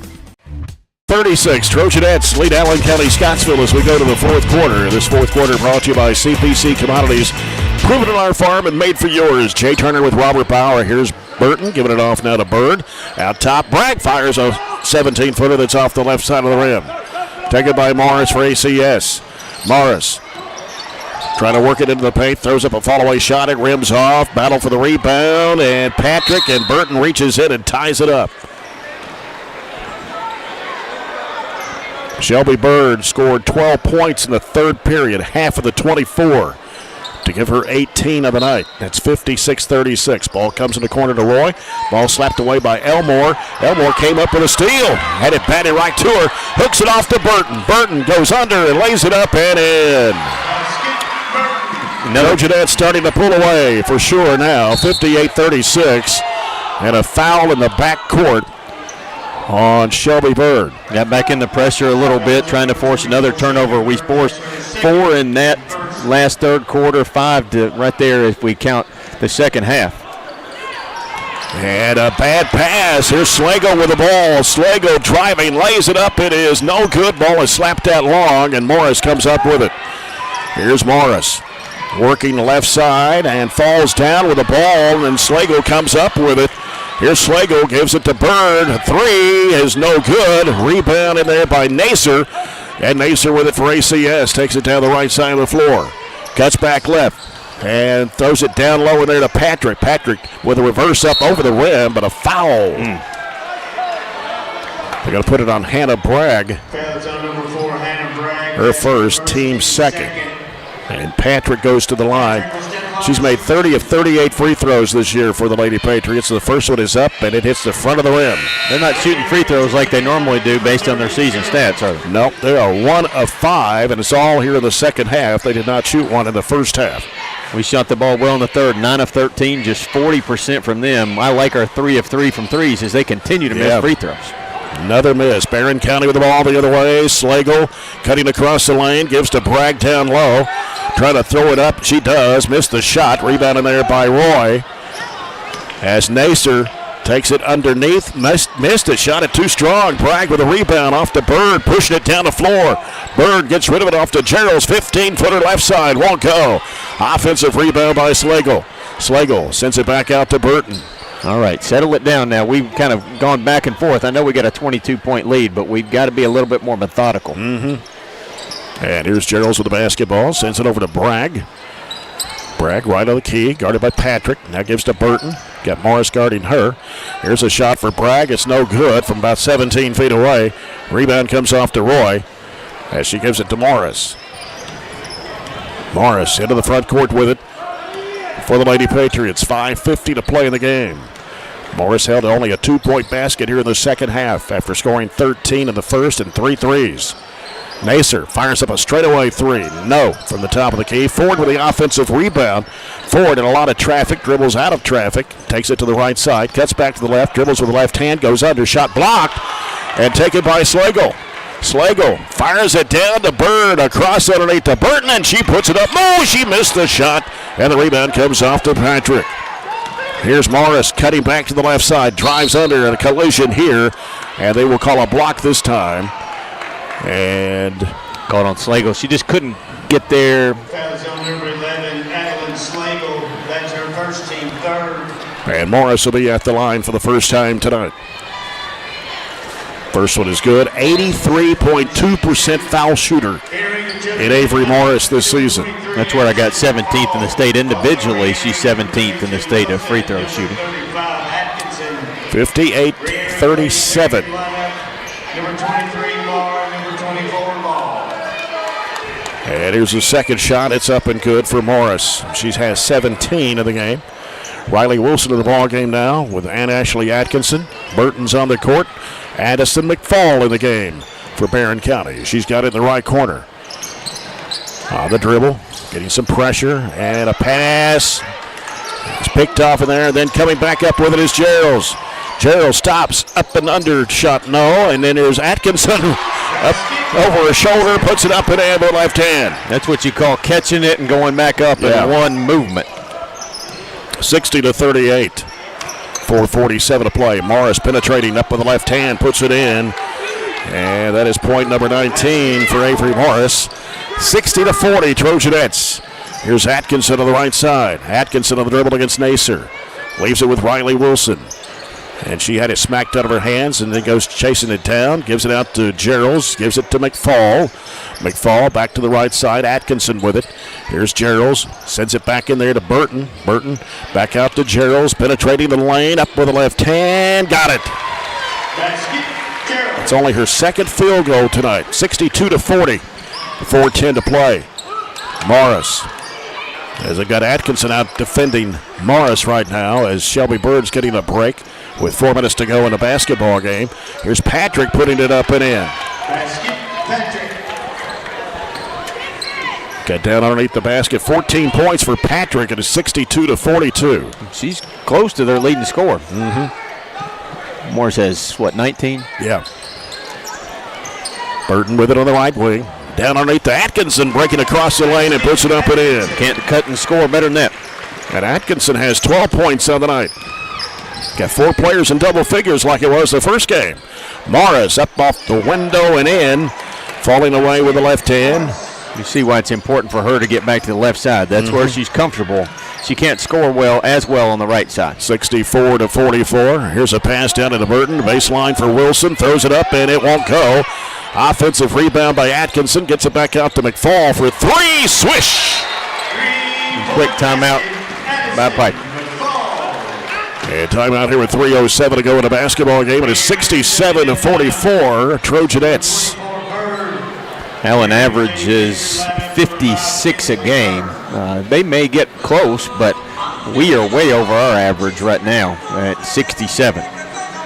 When you score, when we have 24-point quarters, do we have a 19-point quarter? 19 first, yeah. You know, we've really scored the ball well tonight. Update score on the South Warren Greenwood girls game after 3. It's South Warren 22, Greenwood 18. That's a low-scoring game. And then last report, Metcalfe County girls 22, Cumberland County 17. That's a district game over in District 16. That's all I've got so far. Good crowd here tonight on a Friday night. Weather was really good today. It's going to be going into the deep freeze first of the week. Monday and Tuesday, single-digit lows with wind chills below 0, they say. You know what the old-timers say about snow that hangs around, right? Yeah. And wait for the next one. And there's snow, if that new road we built, that new access road, there's snow like on that whole back side of the Trojan Academy, that road, it's still covered back there. So yeah, there's even still places, where the sun don't shine. 55-degree day and the snow didn't melt. That's a little odd, isn't it? Driving with it is Law. They kick it back. Oh, she walked. Maybe. And a 3-point attempt, no good. Rebound put back up and blocked. So they've got Brooklyn Oliver in the ball game, number 13. Number 5 is Kinsley Byrne, a 5'5 sophomore. 24 is Addison Law. And 33 is Peyton Marr. So they throw it away. They've already took their starters out, looks like. Essentially, they just threw in the white towel after that timeout. That's what they did. 2:44 still to go here as Shelby Bird handles the basketball. Got Addison McFall, Riley Wilson, Katie Geralds, and Ann Ashley Atkinson on the court right now for Coach Piper Lindsay. Here's McFall, the right wing. Out top, Atkinson swings it left to Bird. Bird on the dribble, looking. Now back out front to McFall. McFall over to Atkinson. Fires 3-point shot. It's no good. And the loose ball skipped out. It comes into the hands of Byrne. And Allen County-Scottsville with the basketball the other way. Here's a going in to drive in there for Kyra Marr. Got a foul called on Katie Geralds. Katie Geralds, that's her second team. 4. Second one on Geralds, 4 on Barren here in this quarter. How about this final score? I'll give it to you in a second here. Free throw is up and good for Kyra Marr. Final score, Bowling Green girls 76. Warren Central, I don't know if this is a typo or not, 76-3.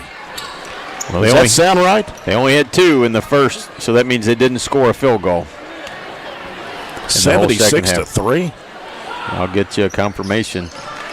Second one is also good for Marr. And it's 67-46. Yeah, that's the right score. And Barren County turns it over on the other end. 2:04 to go. Bowling Green hit 10 threes tonight. They didn't do that the other night against us. Nope.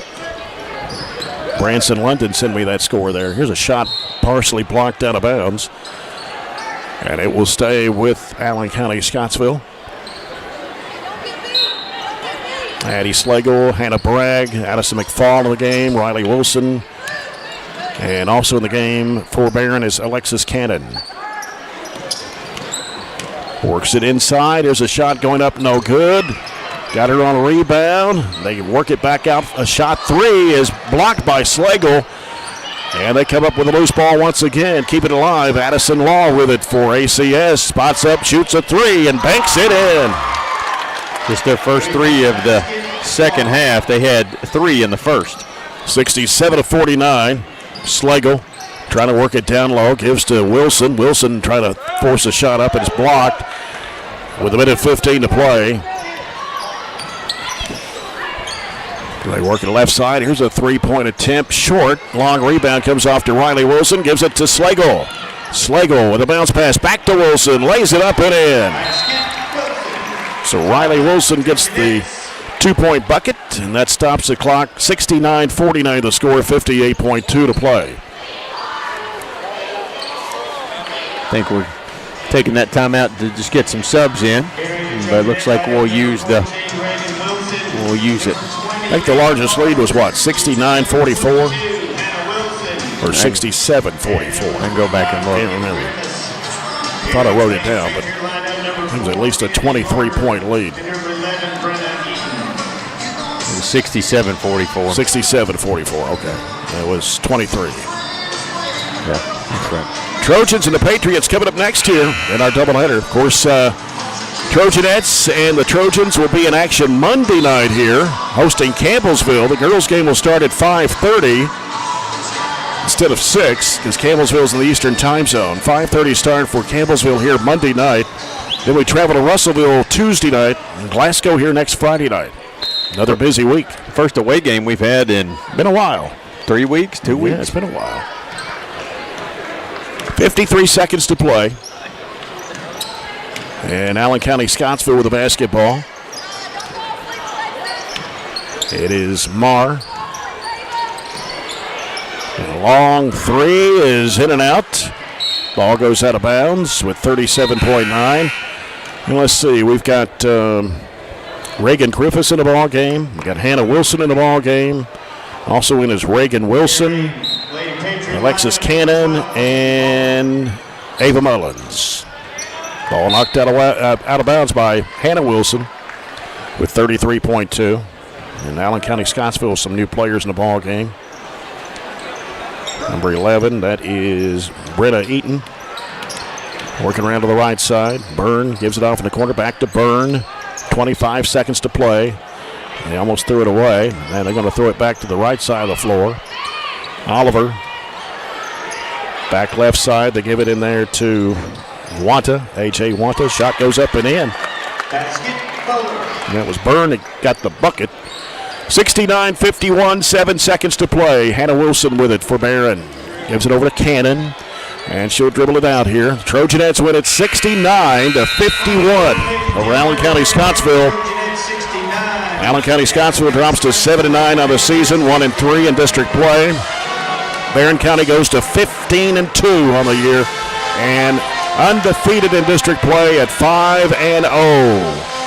And now locking in the number 1 seed in the 15th district when it comes tournament time here in late February, as Barren County will be the 1 seed. And we'll find out how Warren East and Glasgow does a little bit later tonight. Coach Piper Lindsay here for Coach's comments. And Coach, good performance here. I thought you did a really good job on Morris, especially in the second half. Of course, she hit 3 threes, but I thought we played well offensively tonight. Yeah, we really did. I thought we just did a good job of moving the basketball, and then I thought that our press was very effective at times, and we kind of just threw it at them, and just transition offense. That's one thing we've really been trying to work on is push the ball. Don't dribble it up, or basically pass it up. Don't just sit and dribble. But yeah, I thought we did a good job of just sharing the basketball, moving the basketball, and we got some easy looks. In that third quarter, you outscored the Lady-Patriots 24-9. That was a big quarter right there for you. Yeah, and I think it starts with our defense. We made the adjustment, put Shelby on Morris, and she just locked her down. I thought Shelby was amazing against her defensively, and of course she couldn't get it going early. Shelby couldn't offensively, and then she hit some threes late, which I think helped us as well. Mahala. I think she was the bright spot offensively, especially hit threes early, hit that little runner at the very end of the first half. Just a big lift. I mean, I told her at halftime, thanks for coming to play for us tonight. You've got a new wrinkle in there with Spurton hitting that 3-point. She hit 3 of them tonight. Yes, I mean, and again, it's just being shot ready. I mean, that's what, and she stayed after, just to give her some credit. She stayed after about 30 minutes yesterday and just shot, and that's what happens when you do that. Well, you go to 15-2 on the year. You're 5-0 in the district. Pretty much locks in the number 1 seed. Yeah. So we wait for the rest of the teams to play and where they're going to mount up. But Glasgow's 0-3, playing Warren East tonight, which more than likely they'll end up 0-4. Probably you're going to be opponent in the district tournament. But we still have one more game to go at Glasgow next Friday night. But another busy week for you next week. Campbellsville here on Monday night. And then you go to Russellville Tuesday, Glasgow here next Friday. Another busy week. Campbellsville, 5:30 starts. That right on Monday? That's correct, And they're a completely different team than they were last year. They got 2 of Taylor County's good players, Benefield and Knifley. So we're gonna have our hands full, that's for sure. Yeah. Well, Coach, congratulations to you, and we will see you on Monday. Have a good weekend. All right, Jay, you too. All right, Coach Piper Lindsay, the Trojanettes, they win it 69-51 over Allen County-Scottsville. Coach's comments brought to you by Edward Jones Financial Advisors, Jamie Harris and Sheila Perkins. We'll continue our post-game coverage in a moment. Again, the score tonight: Trojanettes 69, Allen County-Scottsville 51. More in a moment. This is Trojanette basketball on WCLU 104.7 FM.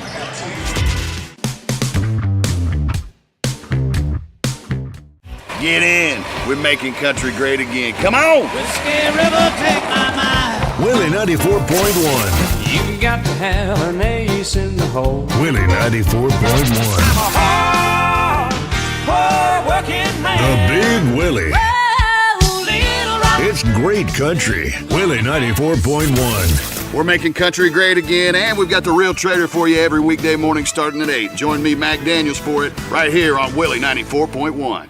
At Don Franklin, we're about more than just selling cars. We're about families, generations of them. Founded by my parents in 1968, we've been here growing alongside you.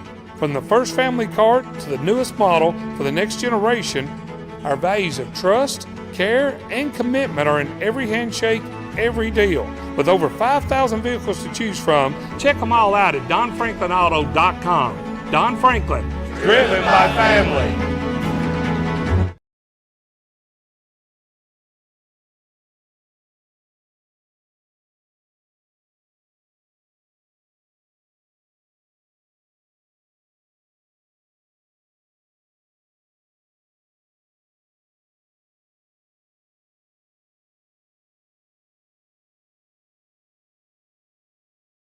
If you are a Glasgow EPB cable TV customer, here is some exciting news. The Glasgow EPB has partnered with American Cable, your local authorized dish network retailer, to help you save with TV packages as low as $91.99 a month with a 2-year price guarantee. When you make the switch to American Cable, you can also enjoy 3 months of reliable Glasgow EPB internet for free. Hurry now, as this offer won't last long. Call 270-651-8341 or 270-847-4542 now.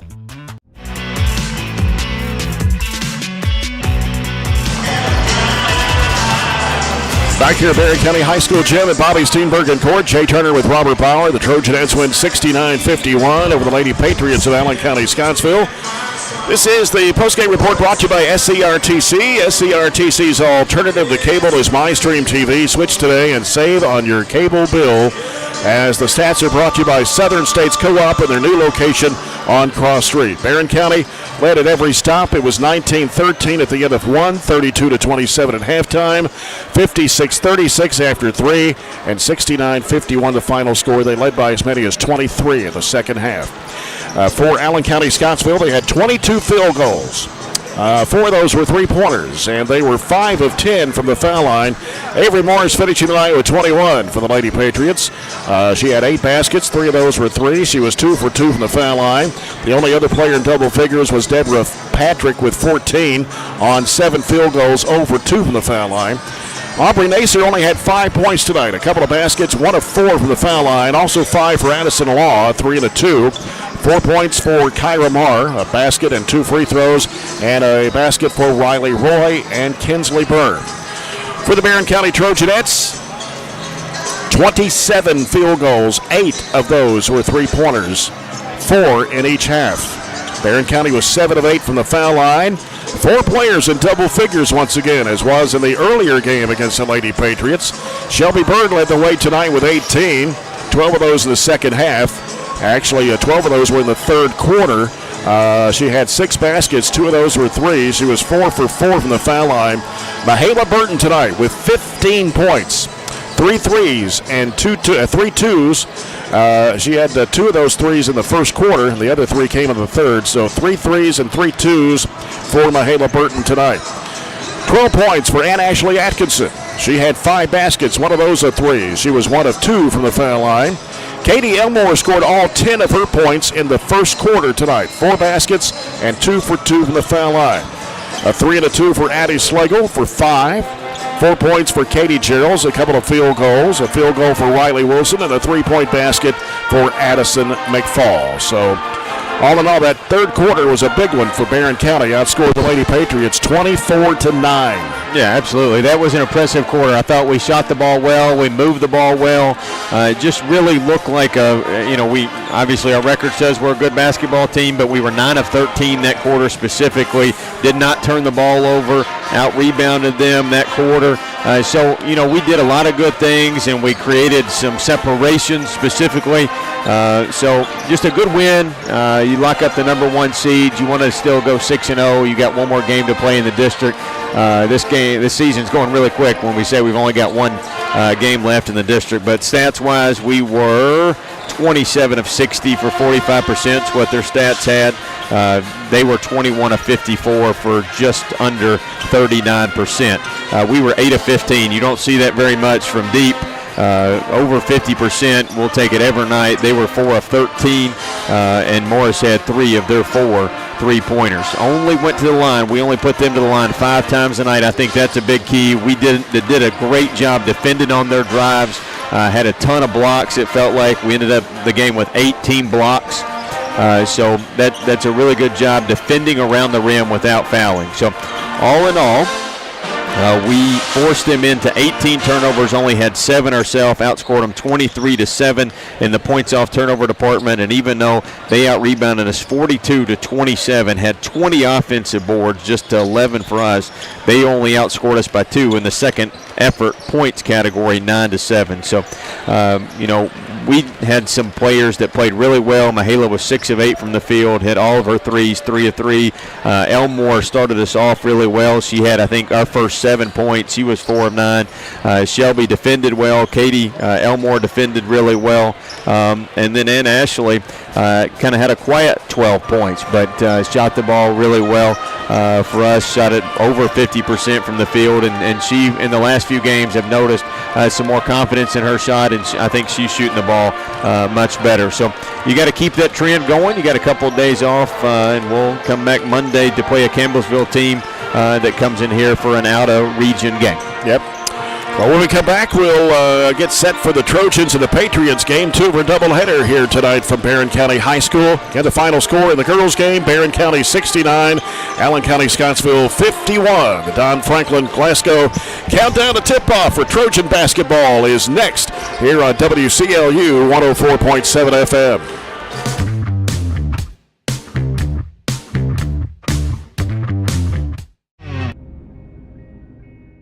So Aero Safety is an international safety consulting company based right here in Glasgow, Kentucky. We offer a wide variety of services, ranging anything from safety training to administrative services like policy procedures.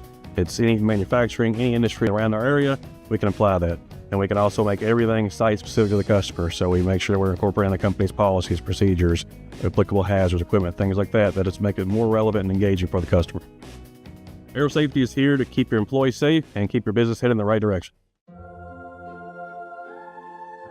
Growing up is realizing that everyone who told you to eat your breakfast when you were little was actually eating this for breakfast. It's your turn to take your place at the breakfast table and savor the taste of culinary independence with freshly toasted bagels at McDonald's. Indulge in the breakfast you've always wanted and start the day off the right way, your way. Ba-da-ba-ba-ba. Cold weather means you've got some things to take care of, like heat to keep you warm and comfortable. Put it on your list of things to do. A call to Southern States Glasgow to fill your propane tank. Southern States is one of the top suppliers of propane gas in the country, and your Southern States in Glasgow is the local, smart, reliable source for all your propane needs. Safe, clean-burning propane gas is the premier energy source for heating and appliances. Call 651-6167 and 651-2159. And we are now on 120 Cross Street, just off 31 East South. Just past the railroad tracks.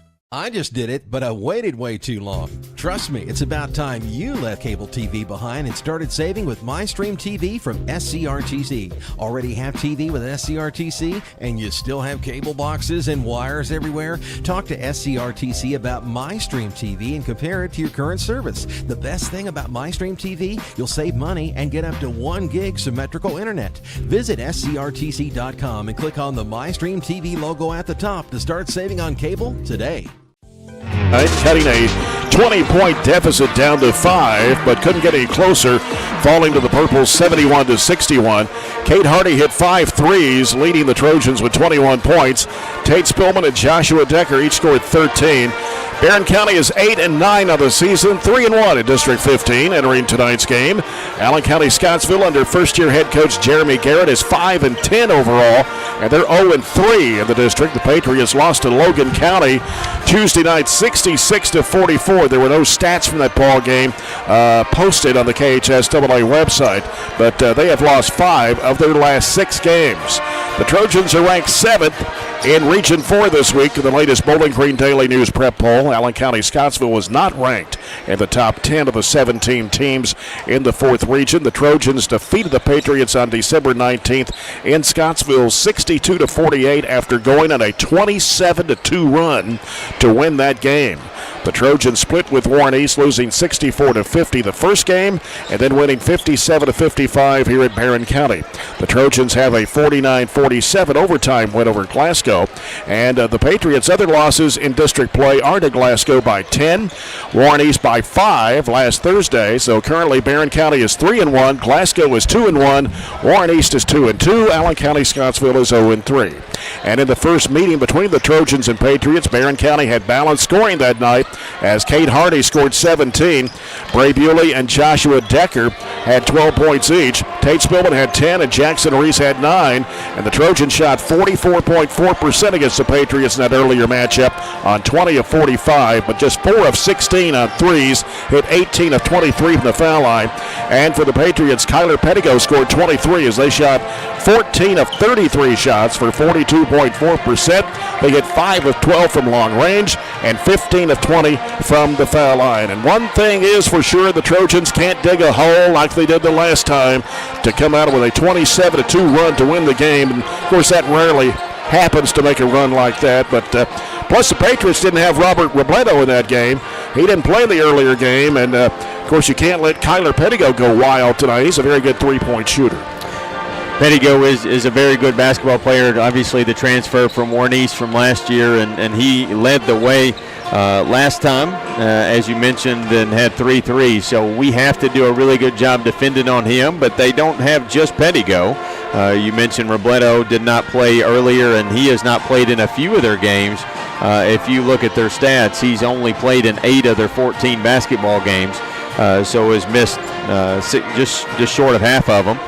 So that's why his stats maybe are a little bit skewed. He's maybe equally as good of a three-point shooter as Pettigo, but just doesn't have the quantity because of the number of games played. And Morris is also one of their double figures. So they have multiple players that can score it, but just have struggled really specifically lately. Only lost 5 of their last 6. So, this district is relatively even, but I still think maybe there's a little bit of preference, even though you wouldn't get a coach to say this any day publicly. There may be a little preference to play Allen, but they are still more than capable of beating any of the other teams in this district, too. So that's a small preference. If you had to, you forced me to pick, that's who I would pick. but we've also got wins over both the other teams in the district as well, proving that we can kind of play with any of them. And that Bowling Green game, even though I didn't do the game, obviously I was here, we had some chances, cut it to 5. I thought that was super impressive. Yeah. You get a break to go one way or the other. We have a shot in that game. So we have to continue that trend of the way we're playing. I think Decker's playing really well. Obviously, it helps when Cade makes shots like he did the other night, and Cade made shots in this game the first time as well, had 17 and 3 threes to kind of match Pettigo's 3 threes. So we've got the pieces. Sometimes we don't all click on the same night, but when we do, we have the opportunity to compete with one of the better teams in the region like we did in Bowling Green. And Bowling Green is rated in some polls as high as, top 15 in the state. So we've got it in us. We went to Vegas and beat some of their top teams and competed with some of them that we just didn't pull out the win. So, I said all along that this team could not be judged really to probably January because of the football situation and just not getting up a ton of shots and gelling. So now we're about halfway through. We're past halfway through January. Now's the time to kind of see what this team is, and they're not a bad-looking team, and I think some people in the region are starting to do that. But to continue to be in that conversation as such, you have to shoot the ball well. You have to win games, and this is a game that I think you have to win. As Allen County is just 2-4 on the road this year, and only won 2 games in the region. Let's look at some of the J&J Sales keys to the game tonight as we're in the countdown to tip-off, brought to you by Don Franklin Glasgow. And we've got some scores on the scoreboard update, brought to you by Barren County Judge Executive Jamie Bewley-Bird. Final score, Greenwood 29, South Warren 27 in that District 14 matchup. Metcalfe County, Cumberland County went into overtime. Don't have the final on that one as of yet. And Franklin Simpson girls beat Nelson County 39-28 in the 2A state tournament. And that's all I have so far. But we've got to get a break in here. We'll come back and take a look at tonight's starting lineups between the Trojans and the Patriots. We'll return after this. This is Trojan basketball at WCLU 104.7 FM.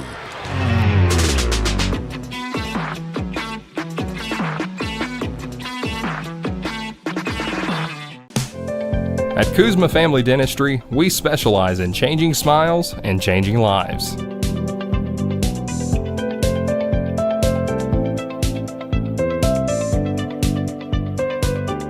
If you'd like to experience this wow factor transformation that not only can change your smile, but change your life, give Kuzma Family Dentistry a call at 270-651-2638, located at 501 West Main Street in Glasgow. If you haven't heard, there's a new approach to banking. It's called Kasasa, and you'll find it at the People's Bank.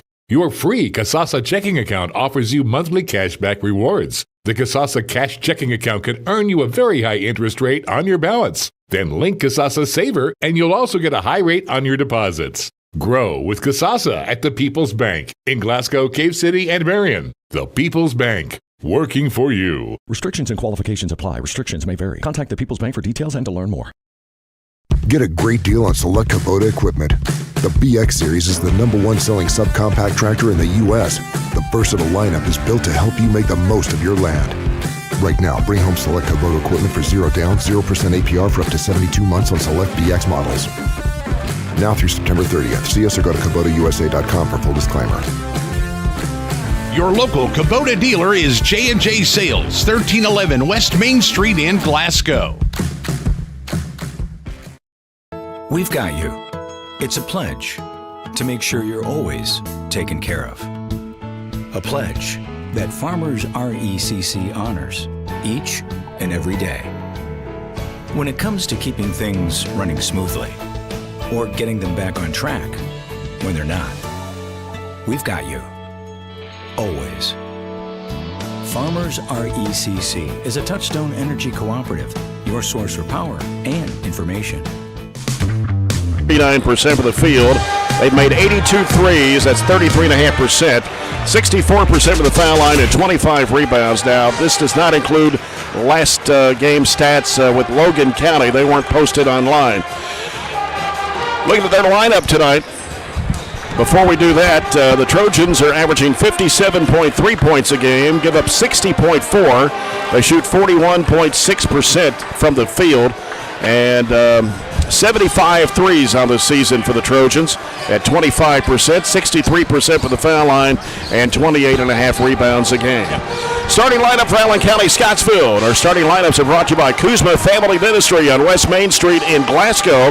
For the Patriots, under first-year head coach Jeremy Garrett, they'll start Kyler Pettigo, a 6-foot junior, averaging 19 points and 5 rebounds. Jackson Morris, a 6-foot senior, 12 points and 4 rebounds a game. Robert Robledo, a 5'11 senior, 10.5 points a game. Tyler Turner, 6-foot junior, 6 points a game. And Chase Ross, a 5'9 senior, 5.5 points a game. So they go 6 foot, 6 foot, 6 foot, 5'11, 5'9. One of the smallest teams in the 4th region. For the Barren County Trojans, under head coach Warren Cunningham in his 17th season. Tate Spillman, a 6-foot senior, averaging 11.4 points a game. Bray Bewley, a 6-foot senior, averaging 6.4. Joshua Decker, 6'5", and a senior, 11.5 points, 7.5 rebounds. Waylon Clemens, a 6-foot senior, 3.5 points a game. And Kate Hardy, a 6-foot junior, averages 10. So really the Trojans are small too, I guess you could say. 6 foot, 6 foot, 6 foot, 6 foot, 6'5" for Barren County. And that's your starting lineup. The officials are the same three we had at the girls' game: Evan Ray, Jeremy Harris, and Todd Carver. The officials are sponsored by McDonald's of Glasgow. We'll get set for the Farmers RACC Jackie Browning Memorial opening tip-off at our first quarter of action tonight, brought to you by The People's Bank, working for you. As we took a look at the area schedule earlier, brought to you by Aero Safety. Of course, some big doubleheaders tonight in district play. Metcalfe County hosting Cumberland County, Monroe County at Clinton County, Warren Central at Bowling Green, Greenwood at South Warren, Logan County at Todd Central, Russell County hosting Pulaski Southwestern. Of course, Glasgow girls are at Warren East tonight. I think they had a homecoming. And Caverna boys at Taylor County. Metcalfe County defeats Cumberland County in overtime, 48-46. Was that overtime or just right? I thought it went into overtime. That's right. 48-46. Metcalfe beats Cumberland County in overtime in a 16th district matchup. And let's see, Caverna boys are at Taylor County tonight as well. Warren East boys playing Louisville Christian Academy in the 2A state tournament. And Taylor County girls against Johnson Central in the 2A state. So Allen County-Scottsville in dark uniforms with blue ACS outlined in red, and they have red numbers outlined in blue. Almost, I mean, I'm colorblind, but it almost looks pink to me, but yeah, that's on gray. Because it's the background there. Yeah. And the Trojans got Patriots in the back of their jerseys, by the way. Trojans in their home white, Barren County across the front of their shirts, and burgundy numbers and letters outlined in gold. Good student section over there tonight, Robert. Good crowd all the way around. Our student section fills up that whole section down there at the bottom. I'm not sure what the theme is tonight, but we can make guesses and never get it right, probably. Decker for Barren County, Turner for Allen County-Scottsville. Evan Ray will step in and toss it up. Everybody trying to get their shirts tucked in. We'll be ready to go here. And the toss of the tap controlled by Barren as Clemens throws it off of Robledo. He was going out of bounds with it, had nowhere to go. So Barren will get the basketball here. I'm not a big fan of the gray uniforms, but I'm not a fan of our gray uniforms either. Well, that's true. Allen specific. It's just not. Rather go with the regular school colors of burgundy and gold and blue and red, right? Right. Clemens with the top of the keys, picked up by Turner, had to get rid of it over to Spillman. Here's the lob down to Decker. He puts it up and in. Perfect pass, help, got there late. Joshua kept it up and turned around and put it in. So Barren on the scoreboard first at 2-0. Allen County-Scottsville's Kyler Pettigo. They go in the corner to Turner. He'll send it back out to Pettigo. Pettigo trying to make a move, can't shoot the three. Turner goes up the baseline, goes to the basket and puts it up. He missed it. Rebound to Clemens. Got a break there, didn't we? Yep. On the right side, here's Bray Bewley cutting left, gives it to Clemens. Clemens back to Bewley now. Fires it off to Decker. Decker fires up a three-point shot. It is no good. Turner with a rebound for ACS. 1 minute gone here in the quarter. Chase Ross with it for the Patriots. Just under a minute to play, or a minute gone here in the quarter. Ross trying to drive in, gives to Turner in the lane. Out to Morris for a three, and he nails it. Jackson Morris, that's his 15th three-point shot he's made this year.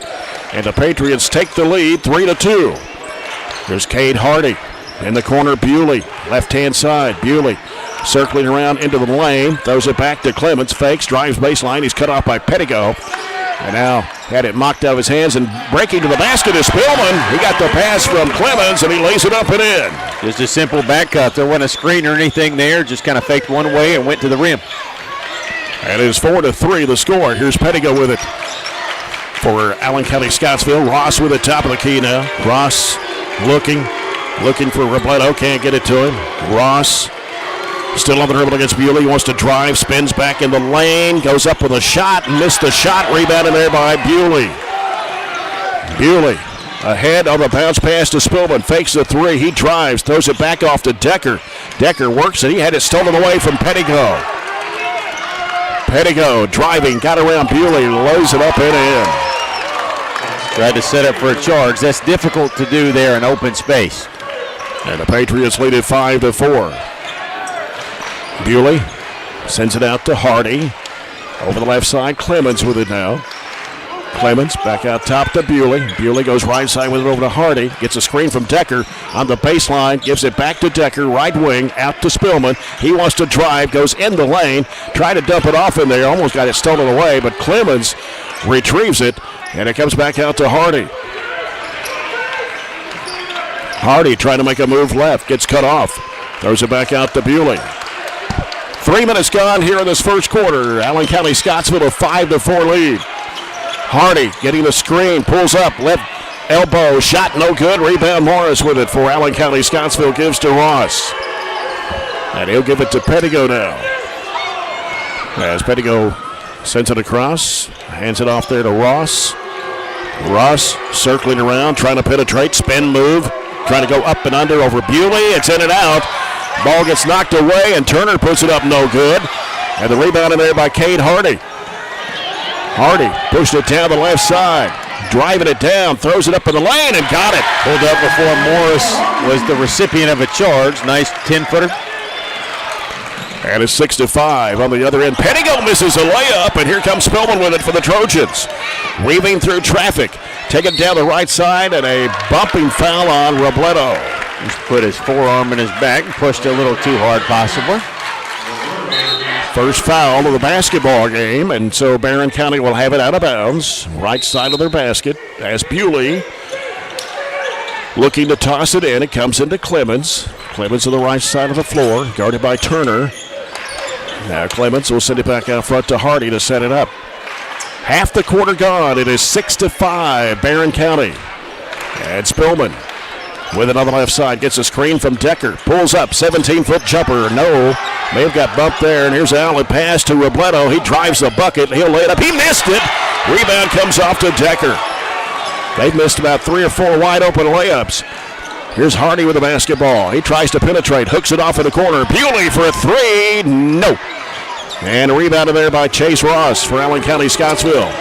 Ross looking for help now. Gets rid of it out to Turner. Turner works to the left side corner, goes to Morris. Morris goes into the paint, goes under, lays it up, and he pitched it. Wow, it's like a lid up there on the rim for the Patriots. That's about 5 they've missed. And Bewley is going to be bumped as he works it down the right side. Chase Ross commits a foul. And that is his first and the team's second. Jackson Reese checking into the Trojan lineup, a 5'11 senior, along with Gavin Nunn, a 6'6 junior. Shot going up and in on the inbounds pass. Just quick catch and release there off the window. And you talked about Allen County. They are struggling from deep. Inside. We got to take advantage of it.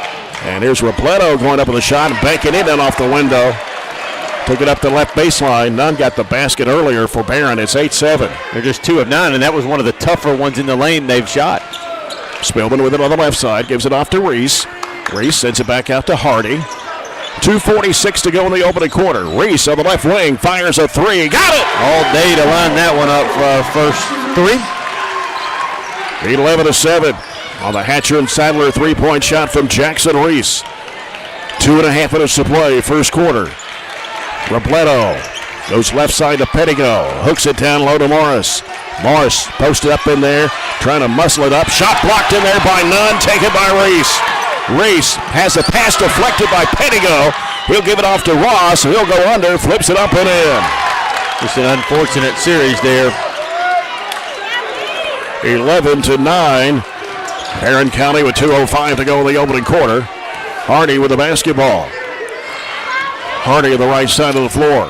Dumps it in there to Spillman. Spillman at the right elbow. Looks, turns against Robledo. Goes back to the left side. Puts it up, no good. None of the rebound. Puts it back up and in. Gavin, right place at the right time, and use that height advantage we have to put a second chance opportunity on the board. And it's 13-9. Barren County, a minute 38 to play. Turner with it out front. Gives to Pettigo on the right wing. Fires up a three-point shot. It is no good. And a rebound comes off to Ross there at the free throw line. Ross sends it back over to Morris. He fires a three and he nails it. They got a second. That's two of them for Morris. He's got all of them they got from deep, and that's a second chance opportunity for them. 13-12. They go down low to Nunn. Spin move up with the left hand. Got it. The help came, but that didn't deter as he had to regather himself and finish with a nice left-handed half hook. 15-12 Trojans, a minute 4 to play in the opening quarter. Pettigo with it for Allen County-Scottsville. Angles off to the right side against Spillman. Wants to make a move and then got rid of it off to Morris. Morris going to fire up another long one that's no good. This time, rebound is there by Bewley. Ahead up to Hardy. Hardy cuts in the lane. Throws it off in the left corner. Spillman a three-point attempt. Yes! Kick out. Hatcher and Sadler three for Tate Spillman. Here's Robledo. He goes up with a jumper in the lane. He hits it. Quickly the other way, weren't they? 18-14, Barren, 30 seconds to play. Spillman deep three. I think he got partially blocked. Underneath us, Morris with it for ACS. Outlet pass up court. It goes to Robledo. Robledo driving, forced up. Oh, he threw it away. I was going to say, we probably should have held that for the last one. A little quick trigger by Tate, but they mismanaged the end of the quarter, too, and turned it over to give us that last second opportunity again.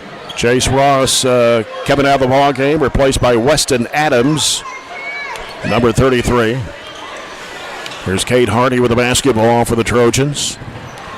So we're down to 10 seconds to play now. 18-14. Right elbow. Ben Blackburn, who just checked in. Hands it off to Jackson Reese. Back to Blackburn. He's got a shot out there. Doesn't take it.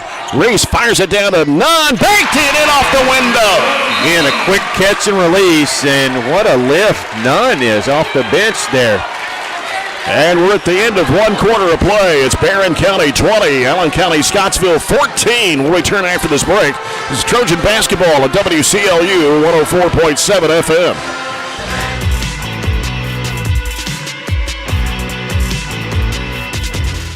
Are you looking for high-quality, cost-effective, and highly visible advertising? At ATM Media Solutions, we offer large-scale marketing with ease.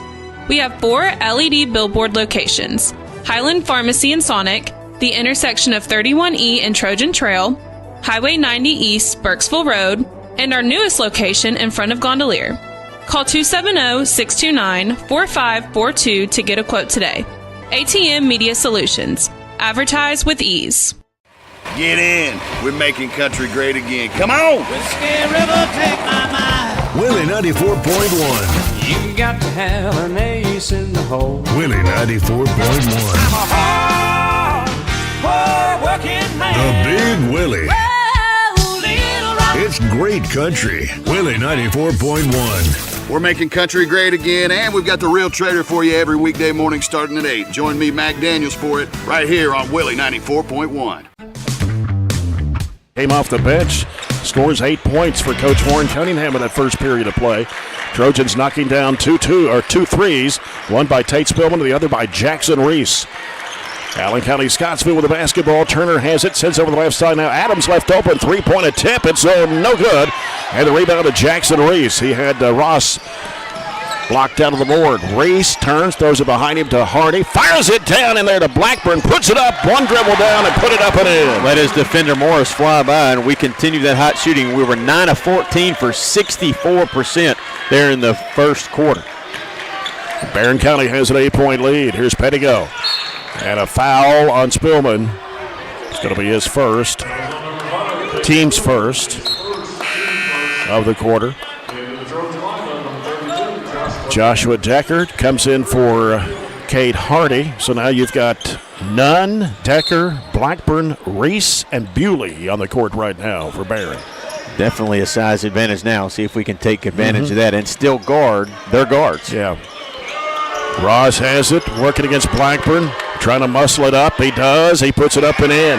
Can't let him back us down like that. 22-16. 1 minute gone here in the second period. The second quarter brought to you by South Central Bank. Small enough to know you, big enough to help. Here's Blackburn on the right wing. Bounces it down low to Decker. He's double teamed, muscling up. He puts it in. Again, the double came. Turner tried to come double and came too late and came from the backside. Joshua just kept going. 24-16. Morris over the right side to Adams. He'll hand it off to Pettigo. And now Pettigo trying to make a move. Pulls up with a jumper from 15. It's no good. Long rebound comes off to Decker. Fires it up court to Jackson Reese. Reese going to take it to the basket. Flips it up. No good. Follow up. No good. Ball's tapped out. Ross grabs it out of the air. As Ross brings it in front court for the Patriots.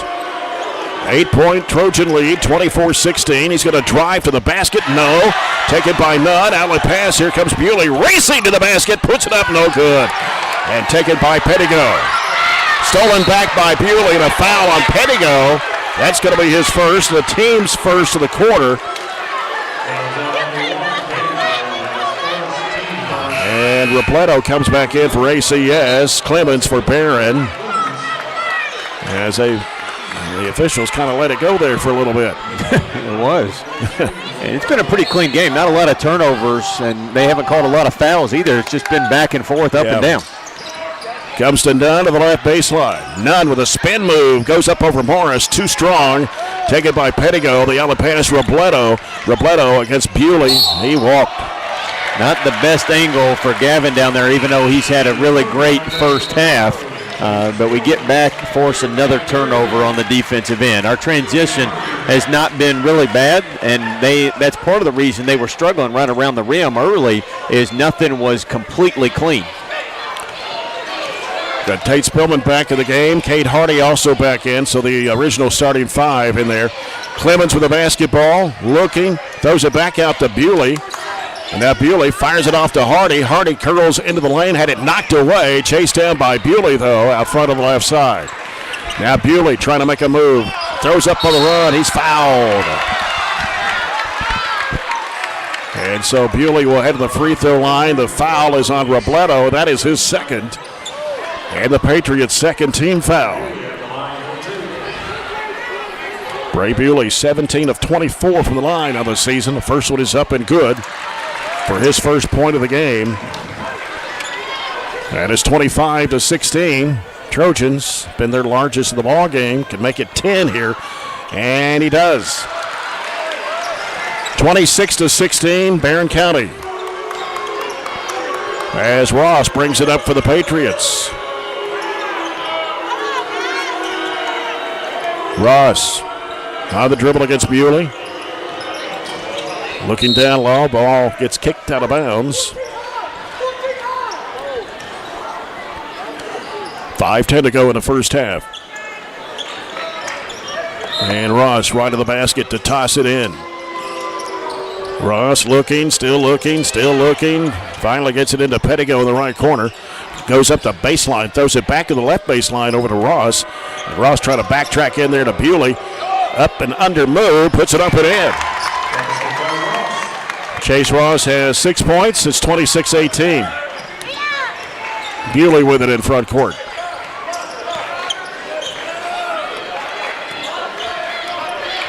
Bewley, left side, Spillman. Can't shoot the three. Lobs it down. It's deflected out of bounds by Adams as they try to go to Decker. And back in for Allen County-Scottsville now is Turner. And number 5, Jax Coffey in the ballgame now, 6-foot sophomore. Ball comes in the corner to Hardy. Dumps it back in there to Decker. Trying to go up with it. Had it blocked in there by Turner. Out to Clemens for three. It is off the mark. And the rebound is pulled down by Chase Ross. Ross works it in front court. Leaves it off for the three-point attempt that is no good. Way off the mark. Turner going back up with it, puts it in. He was so off the mark that it ricocheted, and we didn't really have a good arm on it. 26-20. Lead cut down to 6 after a 10-point lead. Here's Bewley in the lane, puts it up, it won't go. Cleared out of there by Turner for Allen County-Scottsville. Here's Pettigo in the front court with it for the Patriots. Hands it off behind him to Morris. They go to Ross with it in the left corner. Gets a screen from Pettigo. And now Ross trying to find an opening here with a spin move. Goes up with a shot, no good, but a foul on Hardy. And that's going to be his first and the team's second. And that'll send Chase Ross to the free throw line. A 47% foul shooter according to the stat sheet.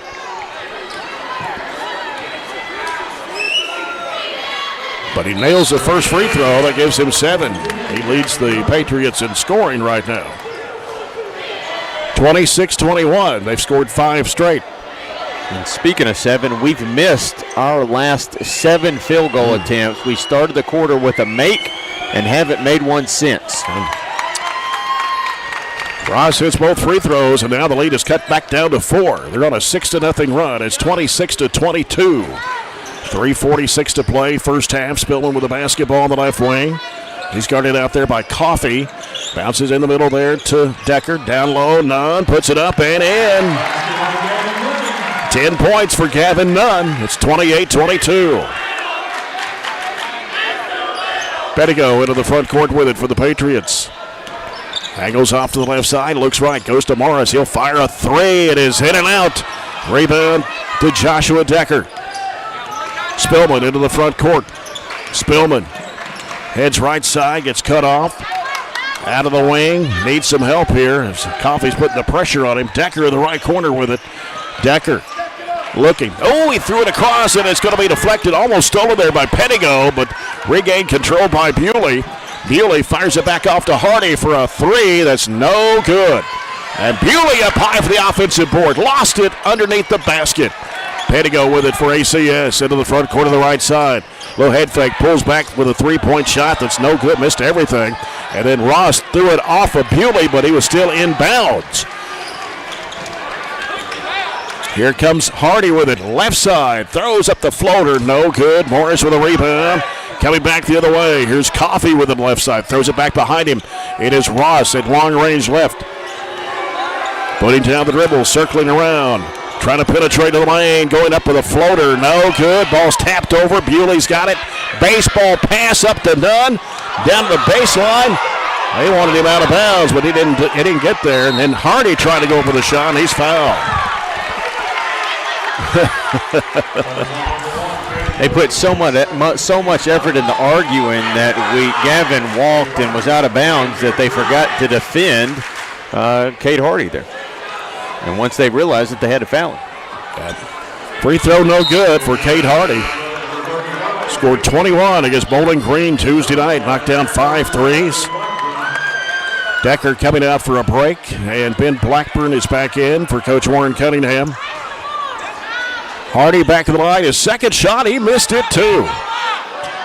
Rebound, Allen County-Scottsville. As they brought in 35 Carson Wimpy in the ball game for the Patriots.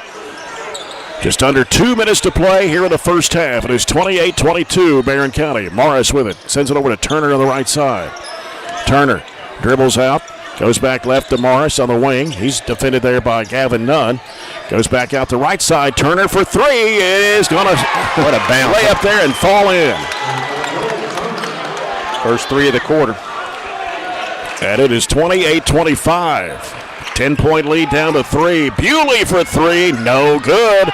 Nunn the offensive board. Puts it back up. Too strong against the glass. And here comes Pettigo with it. Pettigo goes around Bewley and lays it up and in. Can't try to was going right, cut back left. Bewley on the other end gets the bucket and a foul.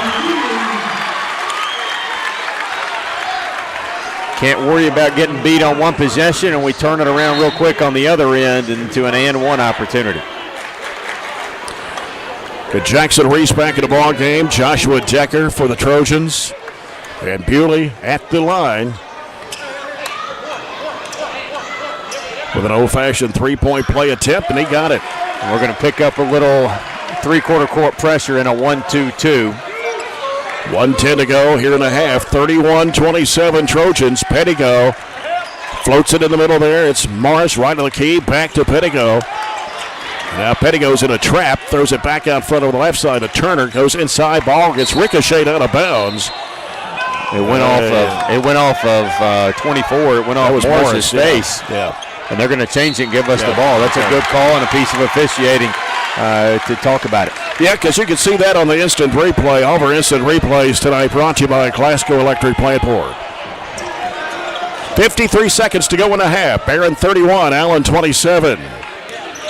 And Bewley, bounce pass off the right side to Reese. Decker's posted up in there, but they switch and bring Nunn over. Skip pass, left corner. Bewley pulls the trigger. It is no good.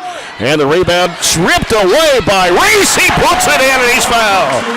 Ripped away was the best description you could give right there. He just, as the rebounder came down, he was right in the right place and snagged it and turned around and put it in. Puts the lead back up to 6 points at 33-27. The foul was on Wimpy. And Reese's free throw is good. He gets a three-point play the old-fashioned way. His lead goes back up to 7 at 34-27. 30 seconds to go before halftime. Pettigo has it. Pettigo sends it over to Turner on the right side. Back to Pettigo. Pettigo in the middle to Morris. Morris kicks it over the corner. Here's Coffey with a three. It is no good. Rebound to Decker. Outlet pass Bewley. Bewley now looks, dumps it into Decker. Going underneath, a little pump fake. He puts it up and in. Back up to 9. 8 seconds to play. 36-27. Pettigo fires it over to Turner. Back over the left side now to Pettigo. Three in the air. It is hit it out, and that will do it for the first half. So here in halftime, it is Barren County 36, Allen County Scottsville 27. We'll come back with our halftime in a moment. This is Trojan basketball at WCLU 104.7 FM.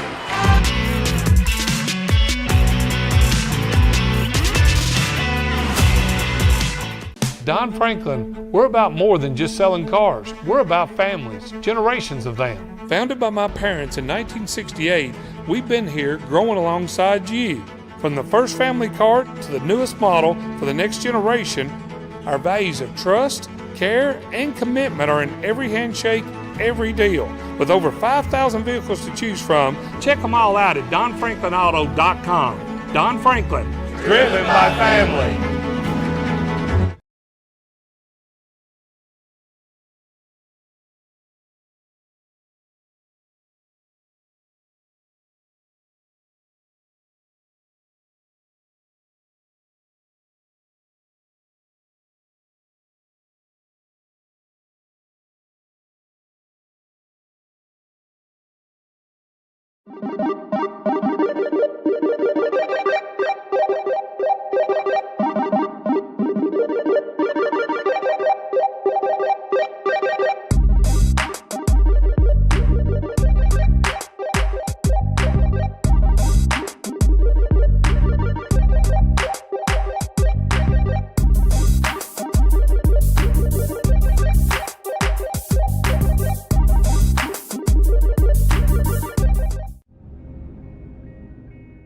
So Aero Safety is an international safety consulting company based right here in Glasgow, Kentucky. We offer a wide variety of services, ranging anything from safety training to administrative services like policy procedures.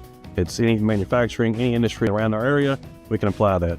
And we can also make everything site-specific to the customer. So we make sure we're incorporating the company's policies, procedures, applicable hazards, equipment, things like that, that it's make it more relevant and engaging for the customer. Aero Safety is here to keep your employees safe and keep your business headed in the right direction.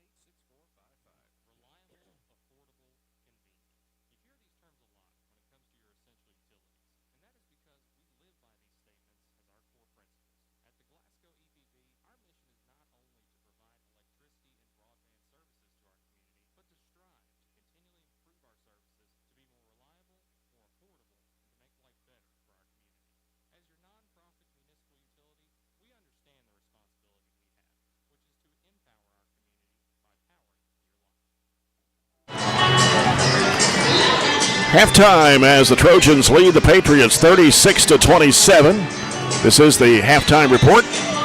Brought to you by SCRTC. SCRTC's alternative to cable is MyStream TV. Switch today and save on your cable bill as we take a look at the halftime stats presented by Riley Dental Group. Barren County led 20-14 at the end of the first quarter, led by as many as 10 in the second quarter before Allen County-Scottsville trimmed it back down to 3. And then Barren County went back on a spurt there to take a 9-point lead here at the break, 36-27. Allen County-Scottsville, 11 field goals in the first half. 3 of those are threes. They were 2 for 2 from the foul line. Chase Ross leads the way for the Patriots with 8 points on 3 baskets and 2 for 2 from the foul line. A couple of 3-point shots from Jackson Morris for 6. Tyler Turner had a 3 and a 2 for 5. Kyler Pettigo, 2 2-point baskets in the first half for 4. And Robert Robledo with 2 baskets for 4 points. Robledo went out with 2 fouls there in the first half. Trojans have 15 field goals in the first half. 2 of those are 3-point shots. They were 4 of 6 from the foul line in the first half. And Gavin Nunn has come off the bench to lead the Trojans in scoring. He has 10 points on 5 baskets. Joshua Decker with 3 baskets for 6. Bray Bewley scored all 5 of his points in the second quarter on a basket and 3 for 3 from the foul line. 5 for Tate Spillman, a 3 and a 2. And that was in the first quarter. 2 points for Cade Hardy in the first half. That came in the first quarter. He was 0 for 2 from the foul line.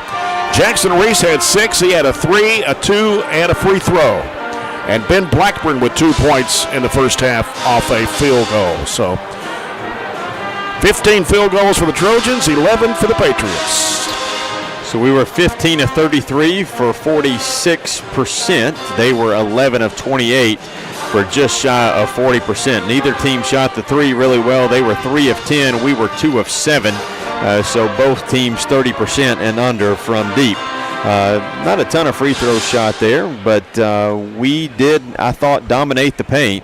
When you really look at the scoring, you mentioned, Gavin leads the way. He was 5 of 7 from the field, coming off the bench in double figures. Decker was 3 of 5, and Jackson Reese was 2 of 3 coming off the bench. We are outscoring them 18-0 in bench points as well. So, you look at the shooting. There's not that much difference there. 4 extra field goals, but 1 less 3. So it has kind of evened out a little bit. But we have gotten to the free throw line a couple more times and made a couple more. Ultimately, we're out rebounded by 3. 19-16, 7 offensive boards for us, 4 for them. Not been able to cash in, though, on second chance points. Just 3 for us and 5 for Allen. Turnover-wise, we are taking care of the basketball in what I think has been a really up-and-down pace. They have 4 turnovers, but we only have 1 in that first quarter of action. So halfway through the 32 minutes, we have a 9-point lead, have had as much as a 10-point lead. But still, and all in all, you got to be happy with the half that we've had. You would have liked to had a little bit more separation based on how well we were shooting the ball at times and how poorly they were. But sometimes that's just the way it goes, and you continue to go to the things that worked well in the first half, and I think you'll be happy with how the second turns out. Well, check it out. The scoreboard update brought to you by Barren County Judge Executive Jamie Bewley-Bird. A couple of scores here.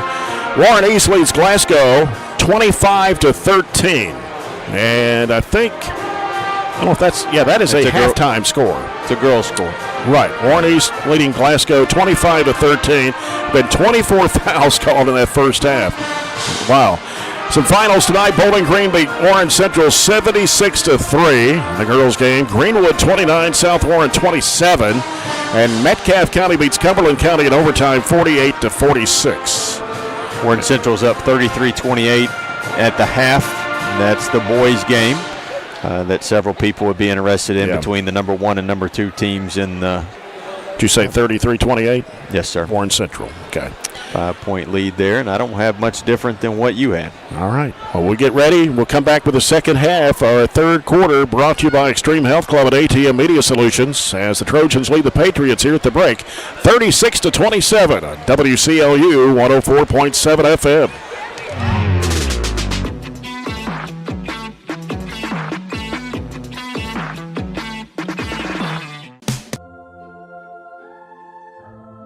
up is realizing that everyone who told you to eat your breakfast when you were little was actually eating this for breakfast. It's your turn to take your place at the breakfast table and savor the taste of culinary independence with freshly toasted bagels at McDonald's. Indulge in the breakfast you've always wanted and start the day off the right way, your way. Ba-da-ba-ba-ba.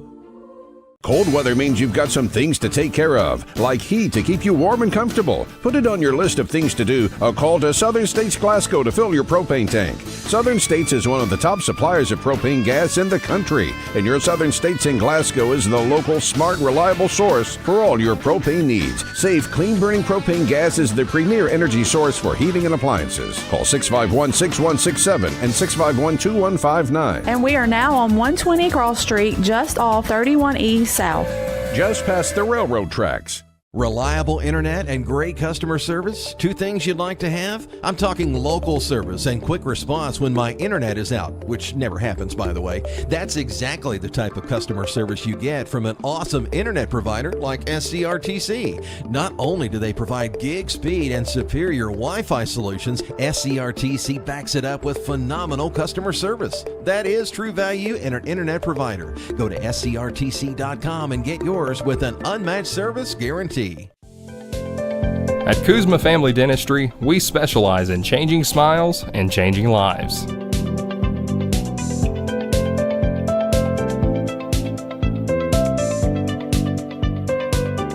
If you'd like to experience this wow factor transformation that not only can change your smile, but change your life, give Kuzma Family Dentistry a call at 270-651-2638. Located at 501 West Main Street in Glasgow. Bobby Steenberg in court at Barren County High School. Got a couple other scores to pass along to you. Monroe County girls defeat Clinton County tonight 54-44 in a District 16 matchup. And it was Pulaski Southwestern defeating Russell County tonight 40-34 in a girls game. And Taylor County girls beat Johnson Central in the 2A state tournament at Owensboro 68-42. And I think that's all the updates I have right now. The scoreboard update brought to you by Barren County Judge Executive Jamie Bewley-Byrd. It's going to be Barren County's basketball to start the second half. And they'll go back with Bewley, Clemens, Hardy, Spillman, and Decker. The Patriots will go back with Robredo along with Ross, Turner, Pettigo, and Morris. Barren County with the ball. And here is Bewley with it. He's in a trap over to Clemens with a floater. In the middle, goes to Decker in the corner. Hardy back out to Clemens. He'll give it back out front to Bewley out near midcourt. Just a 2-3, right? Yeah. Trying to trap the ball. Here's Spillman. Down on the baseline low is Clemens trying to do a wraparound pass in there to Decker, and it's knocked away. Definitely tried to force. And underneath there's Pettigo. Hooks it back out to Ross. He thought about the three. Now we'll pull it back out. Gives it to Robledo.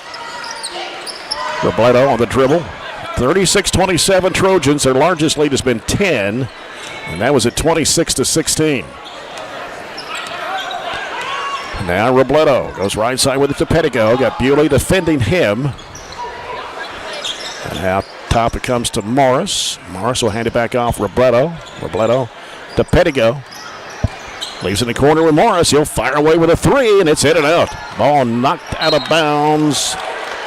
Spillman and Turner fought for it. They say Spillman touched it last.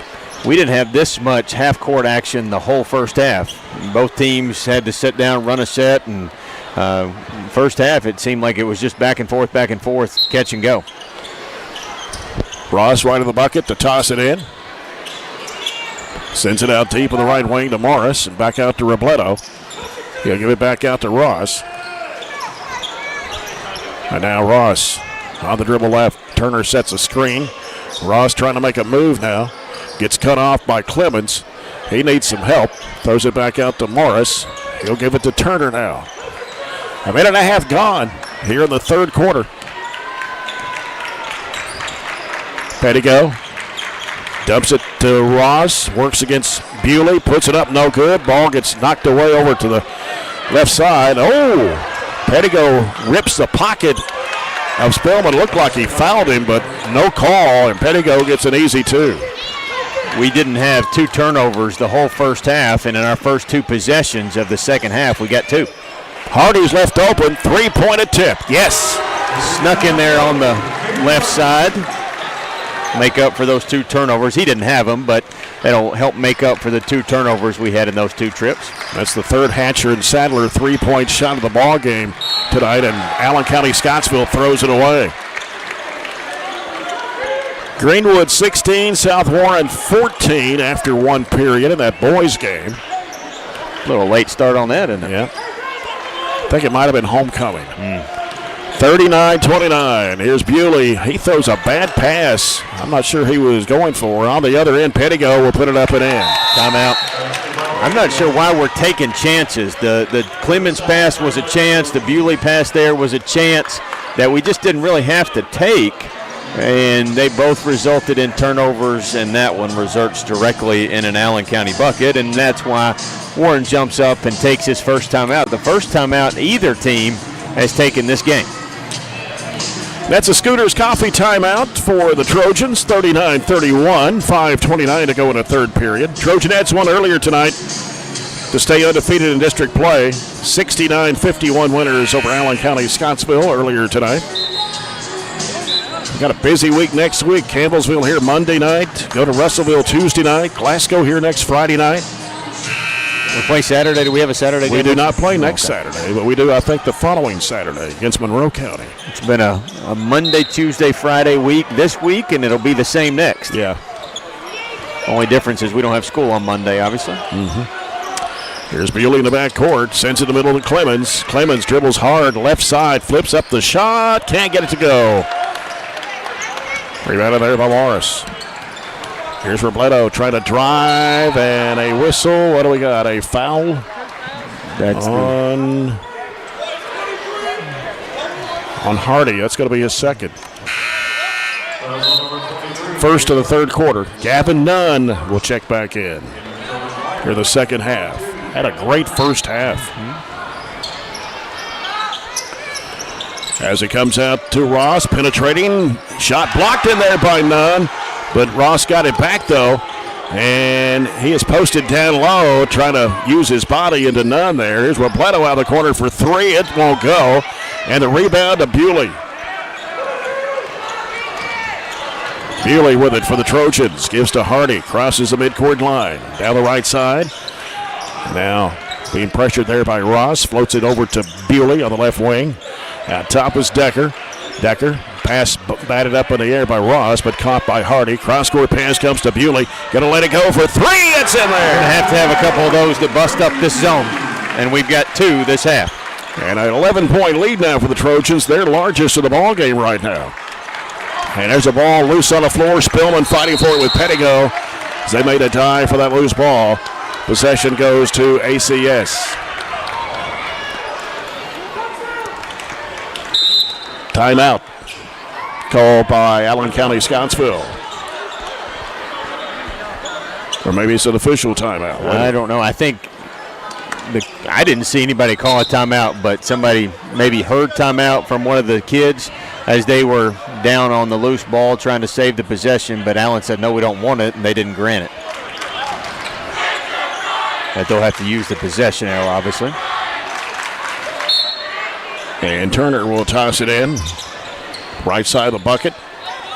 Sends it out to Ross.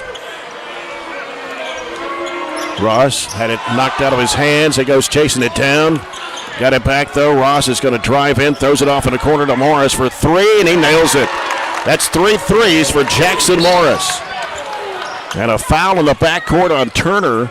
So he fouled Bray Bewley. And that's 2 on Turner. That's the first. Is that the first or the second one? The first of the quarter. Yes. Okay. 42-34. Barren, half the quarter gone. Yeah, quick quarter. Not a whole lot of action, though. Yeah. Comes to the near side, over to Hardy. Hardy back out to Bewley. Bewley sends it over to Spillman to the right side. Skip pass left, Hardy. Trying to go baseline, and he shot it over the rim. Loose ball taken by Robledo. Robledo pushing it down the floor, drives in, kicks it off over to Ross for 3. It is no good. And the rebound to Bewley for the Trojans. Bewley getting around Pettigo, leaving him there. Gives to Hardy for another three-point attempt. Yes, sir! All of our buckets this quarter have been threes. Yep. 3 of them here. Hatcher and Sadler threes for Barren County to push the lead back out to an 11. And it's 45-34. Ross can't go with a shot. Here comes Hardy with it. Hardy is going to be fouled. Pettigo reached in. And that's 2 on Pettigo. No, they've got him for 3. Did I miss one somewhere? I'm not sure.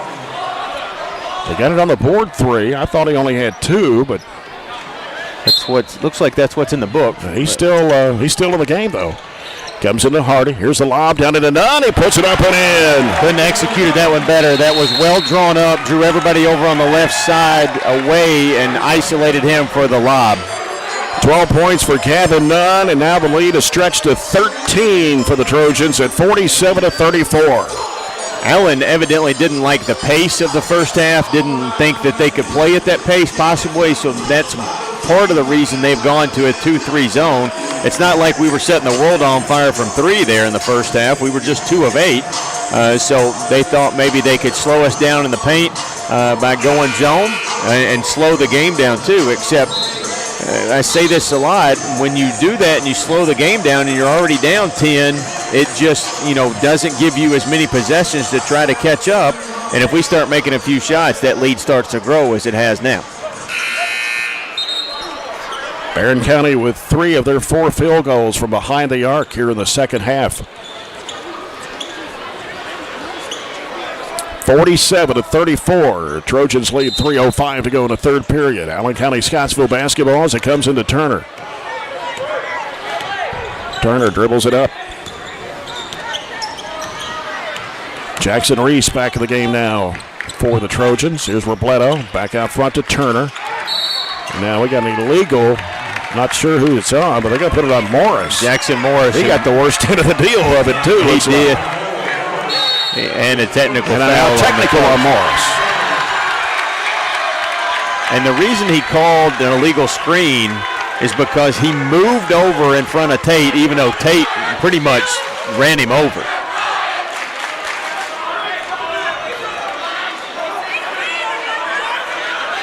So we'll get the ball, but before that, Bray will step to the line to try to extend our 13-point lead with the technical free throw. And he missed the first after hitting 3 in a row back in the second quarter.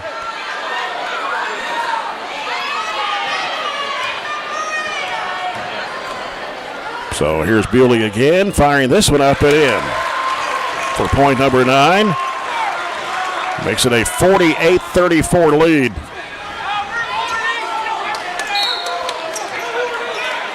Ball comes into Reese. Reese sends it off to Bewley. Working in there against Pettigo, and Pettigo fouls him. And that's 4 now on Pettigo.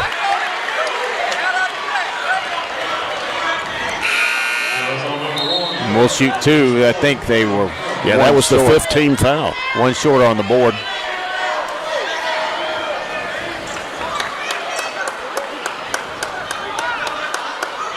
You got 5? Yeah.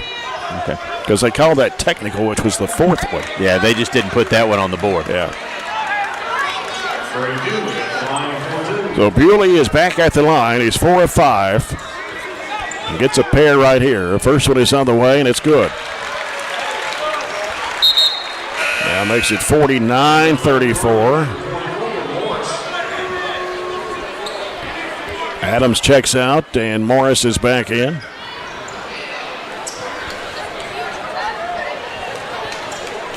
And Bewley for the second try. It's on the way. It rattles and stays in. That's 50-34. On the other end, Pettigo scores for the Patriots. I don't think they put the point up there for us. It's supposed to be 50. On the other end, pass is deflected by Robledo. No. Well, they say Robledo touched it last. There's no doubt about it. They just missed that one. It didn't look right, did it?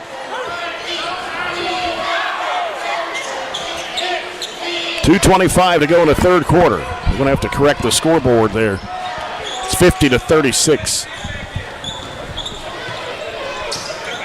2:15 to go. Pettigo with it on the right side. Hands it off to Robledo. Penetrating the lane. Trying to dump it off. Had it batted right back to him. Forces up the shot, and he got it to roll in.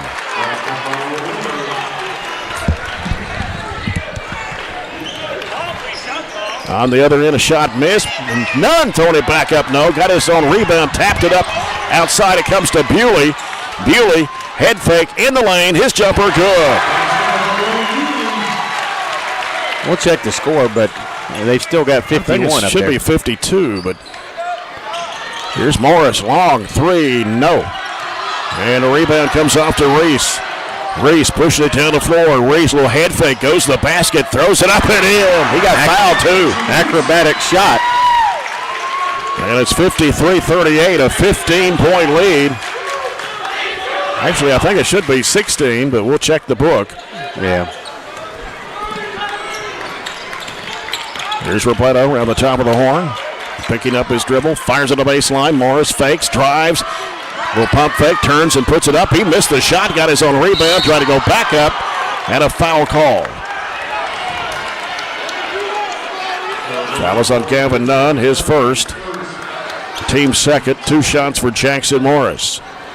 I think where we're supposed to be based on the book there. They've got 53 on the running score. Well, we've had 3 threes, a 2, and, I mean, you can look and see what we've got here. Yeah.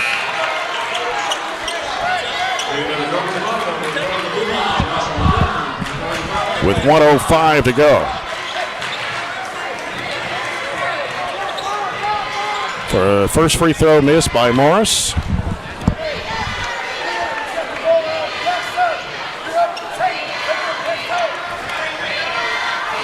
Morris with a second toss, and he got that one.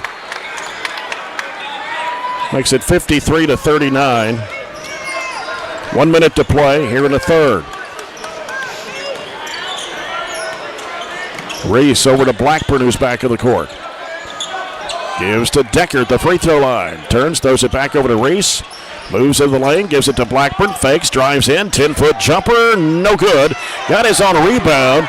Throws it out to Reese. He drives into the lane, and a baseline shot by Nunn is good. Just hustle plays all the way around. We go get a miss, and we drive and kick and share. That's good basketball.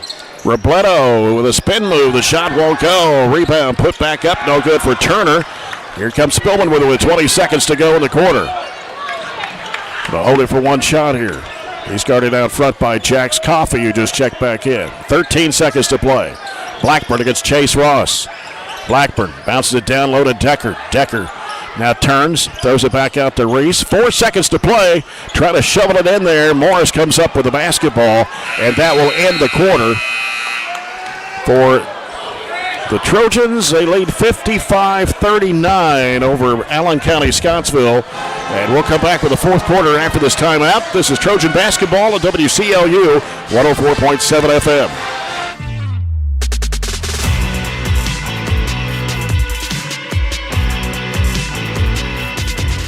If you haven't heard, there's a new approach to banking. It's called Kasasa, and you'll find it at the People's Bank. Your free Kasasa checking account offers you monthly cashback rewards. The Kasasa cash checking account can earn you a very high interest rate on your balance. Then link Kasasa Saver, and you'll also get a high rate on your deposits. Grow with Kasasa at the People's Bank in Glasgow, Cave City, and Barren. The People's Bank, working for you. Restrictions and qualifications apply. Restrictions may vary. Contact the People's Bank for details and to learn more.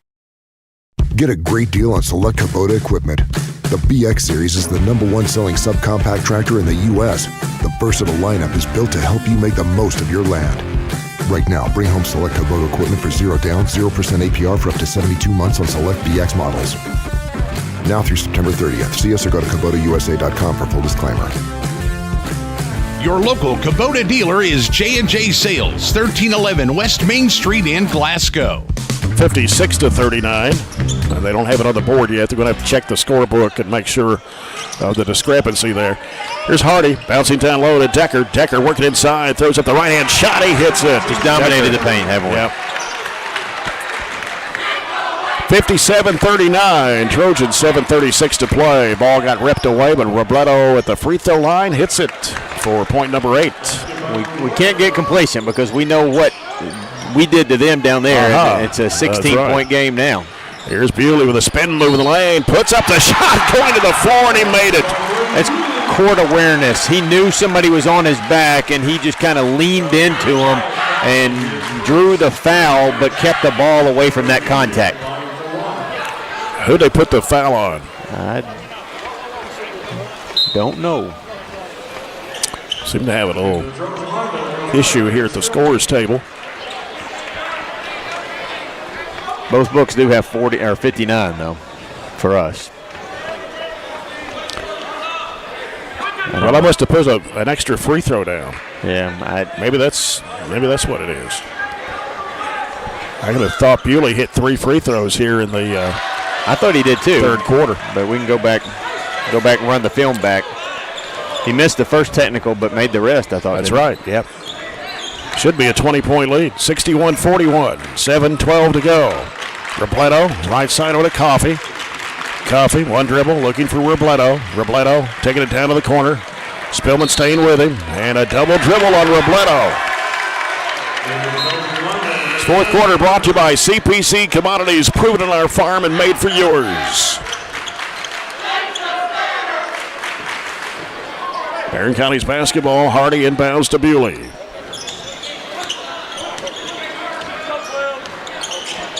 Left side corner, Spillman. Works it, dumps it down in there to Decker. Ball gets knocked loose. Picking up the loose ball is Chase Ross for ACS. Ross trying to work in there against Bewley, and a foul on Bewley. I like that all ball from this angle, but going to be his first. Team's first to the fourth quarter. Sends Chase Ross to the free throw line for 2 shots.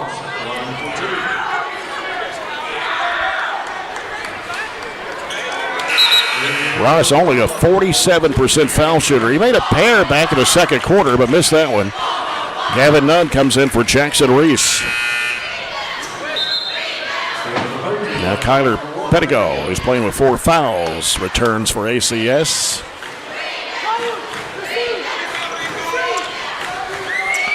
Ross back at the free throw line. This one, he missed everything.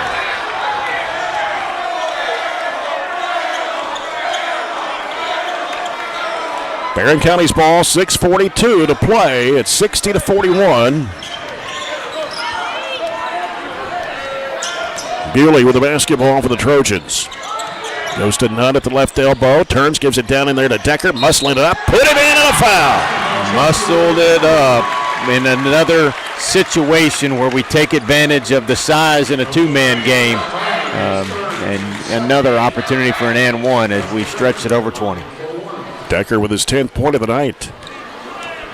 Foul was on Turner, his 3rd. Decker, 60% foul shooter. He missed everything.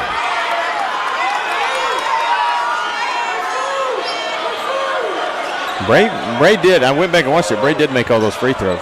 It was 3 of 4. So I don't know. I've got him for 7 of 8 right now. Turner, left side, Robledo out of the corner for 3. He nailed it. Robledo with 11 points in the contest. He averages and on the other end, here's Gavin Nunn. Good look ahead by Cade, and Gavin just beat Turner. I'm sorry, that was Morris down the floor. 16 points for Gavin Nunn tonight. 20-point lead for the Trojans. 6 minutes to play. Robledo working against Hardy. Angles off to the right side. Now cuts back left off the screen. Steps back, shoots the 3, and he nailed it again. That's a tough 3. That's 2 in a row for Robledo. 64-47. Not going to let him go quietly as we still have plenty of basketball left. Bewley coming off the screen, drives into the lane, gives it to Nunn, out to Hardy, 3 in the air, no good. Chased down to the corner by Decker, trying to go back up the baseline. A whistle, timeout by Coach Warren Cunningham. 5:22 to go. This will be a 30-second timeout, a Scooters Coffee timeout. 64-47 the score. Barren County leading Allen County-Scottsville.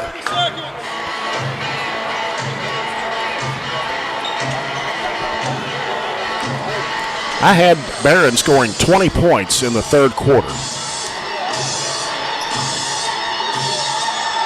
I'd like to see. Make sure we double check the book because I just, and I may completely be wrong. He's got him with 19.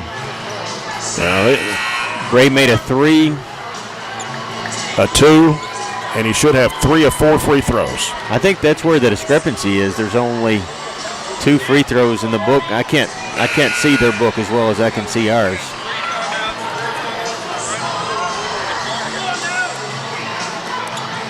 Well, anyway, 5:22 to go. It would be kind of an issue if we had a 1-point ball game going on here. Decker sends it out to Bewley. Now here's Hardy with it now. Hardy back over to Bewley. Got Nunn posted down low. Had it knocked away. Turner jumped inside in front of Nunn. And a turnover by Barren. Turner dribbling off to the right side. Now sends it out to Pettigo.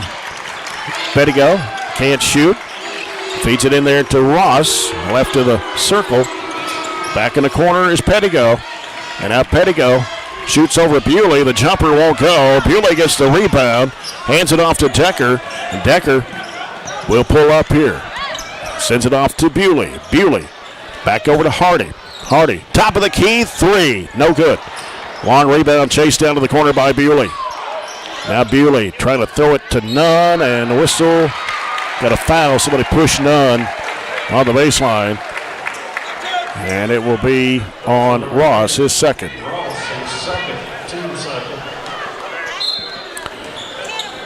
Hardy will put the ball in play to Nunn, out to Bewley.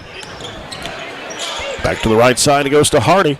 Now Hardy throws to Spillman. He's open. 3-point attempt. No good. Crashing the board is Decker, trying to go back up with it, had it blocked out of bounds. 4:17 to play. And Spillman trying to feed it in there to Nunn. It is chased down as Ross comes up with it, and then Nunn fouls him. Going to be his second.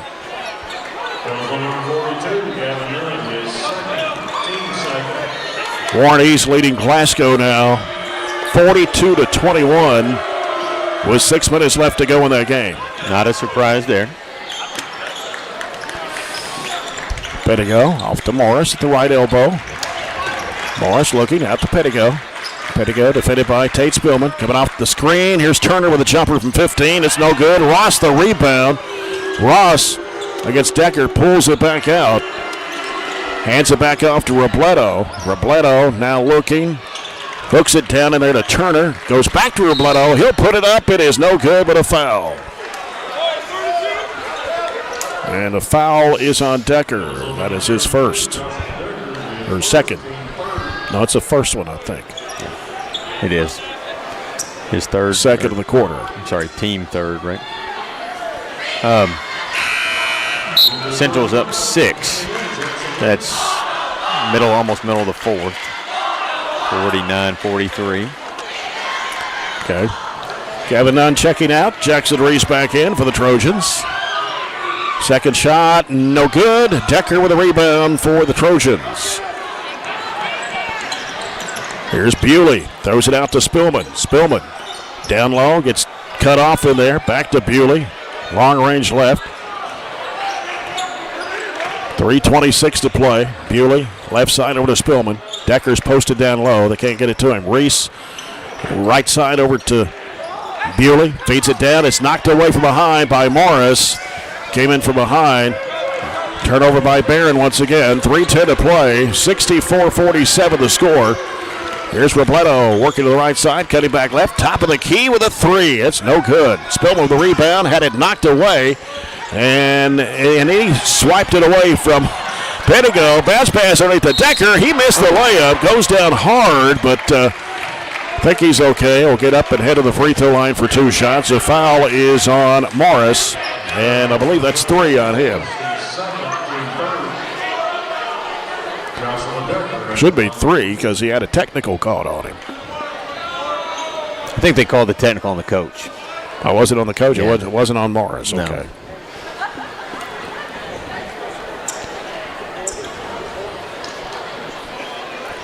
So Joshua Decker, 60% foul shooter, missed his only free throw just a little bit ago. He'll be at the line for 2. And the first one is up, and it rims good. Gavin Nunn coming back in. He'll replace Cade Hardy with 2:54 to play. And Decker with a second toss. It's no good. Rebound comes off to Turner. 2:50 to go in the ball game. Barren County up by 18.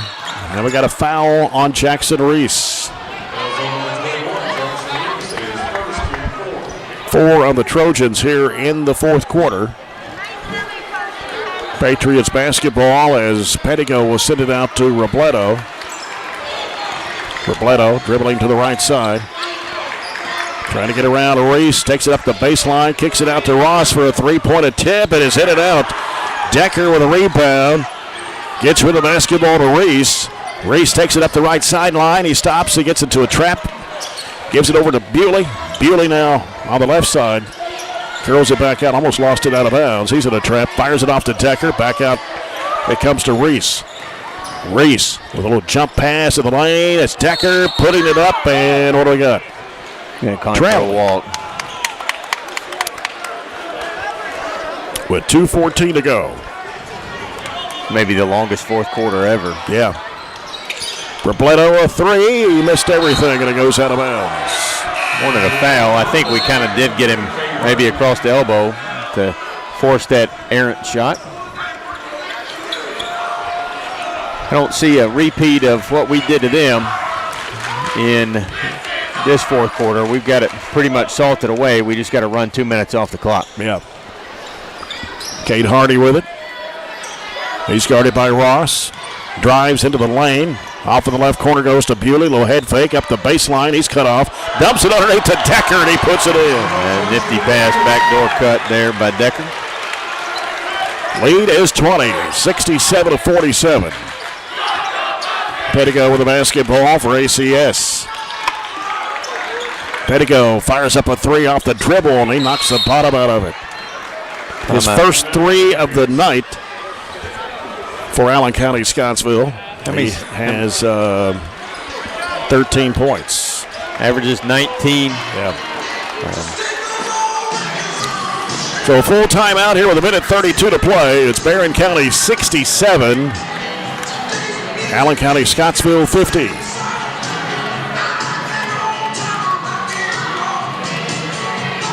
And a score, halftime score. South Warren boys lead Greenwood 38-32.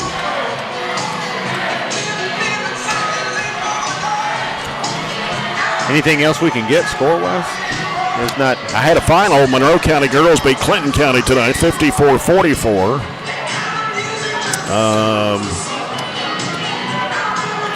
51-47. 2.5 minutes left in the 14th district game. Warren Central Bowling Green. Halftime of the 16th. Cumberland County 27, Metcalfe County 22. Will Brody Spillman checks in, along with Briggs Harris, Carson Browning, Ian Mannion, and Ben Blackburn for the final 1:32.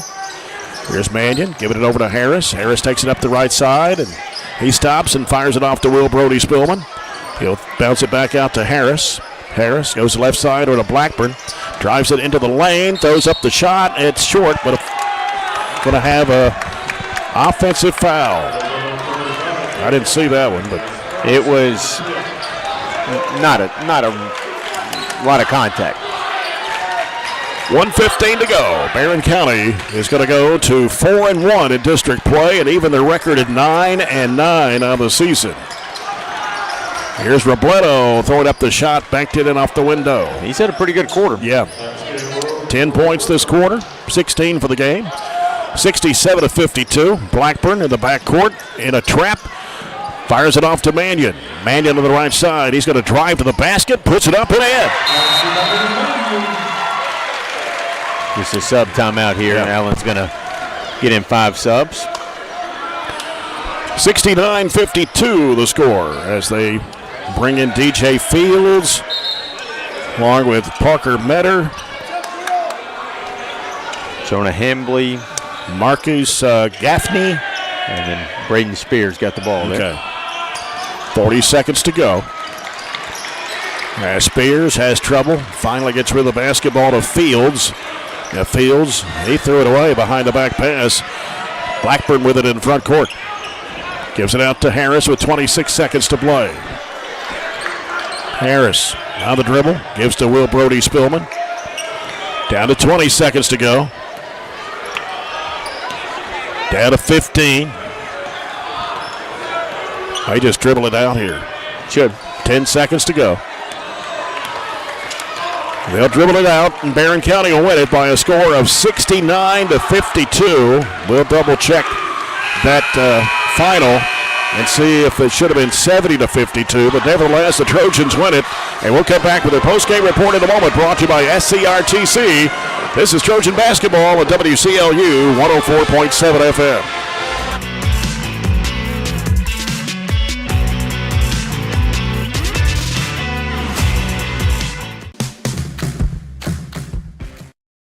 We've got you.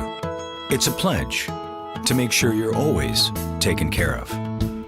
A pledge that Farmers RECC honors each and every day. When it comes to keeping things running smoothly or getting them back on track when they're not, we've got you. Always. Farmers RECC is a Touchstone Energy Cooperative, your source for power and information. Extreme Health Club and Extreme Fitness for Women, both with 24-hour access. And Extreme Blend Smoothie Bar to help you refuel and recover. Over 8,000 square feet of weights in Extreme Health Club and ladies only at Extreme Fitness for Women, including tanning beds, both with access to saunas, infrared saunas, and the 90-degree saline therapy pool. You'll love the wide variety of classes with experienced instructors. Personal training is available and with the best in the business. Call or stop by today and see what everybody's talking about. Get in. We're making country great again. Come on. Whiskey River, take my mind. Willie 94.1. You got to have an ace in the hole. Willie 94.1. I'm a hard working man. The Big Willie. Oh, little rock. It's great country. Willie 94.1. We're making country great again, and we've got the Real Trader for you every weekday morning starting at 8. Join me, Mac Daniels, for it right here on Willie 94.1. At Don Franklin, we're about more than just selling cars. We're about families, generations of them. Founded by my parents in 1968, we've been here growing alongside you.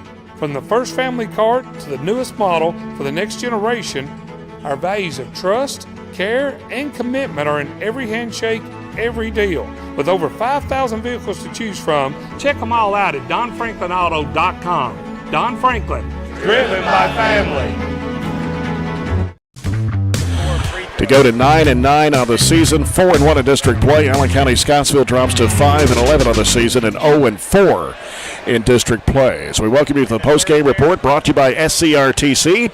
SCRTC's alternative to cable is MyStream TV. Switch today and save on your cable bill. For Allen County-Scottsville tonight, 20 field goals, 7 of those were three-pointers. They made 4 of those in the second half, 3 of 8 from the foul line, and they still had 3 players in double figures.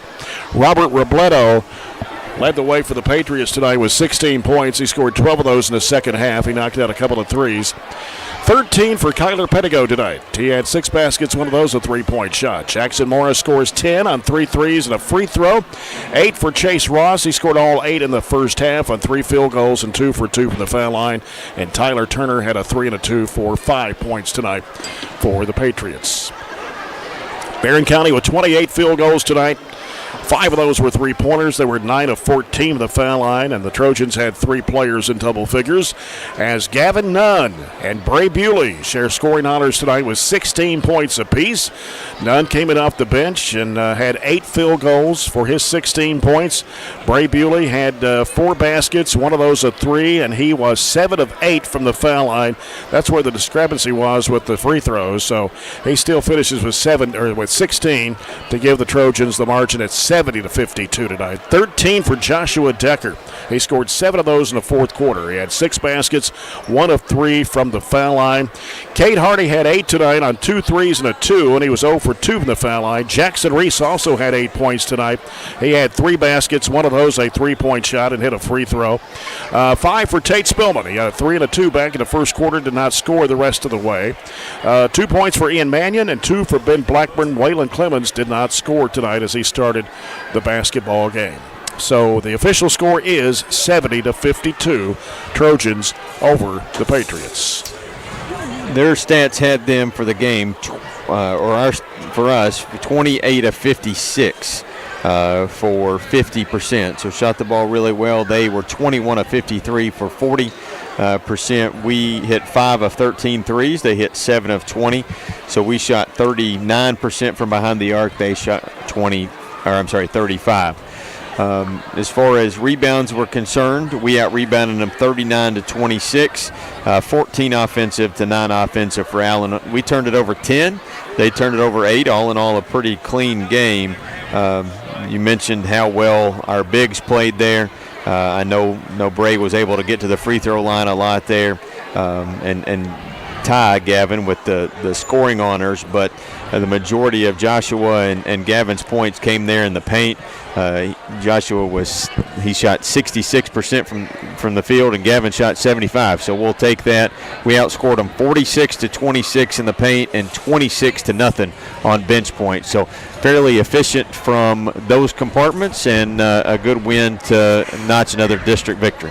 Yeah, Coach Warren Cunningham joins us now. Coach, the official score 70-52 tonight. They had a discrepancy with one of the free throws, but 70-52 the final. And I thought we really dominated inside tonight against the Patriots. You had Gavin Nunn and Decker both inside there again tonight, and Nunn really gave you a lift there in the first half.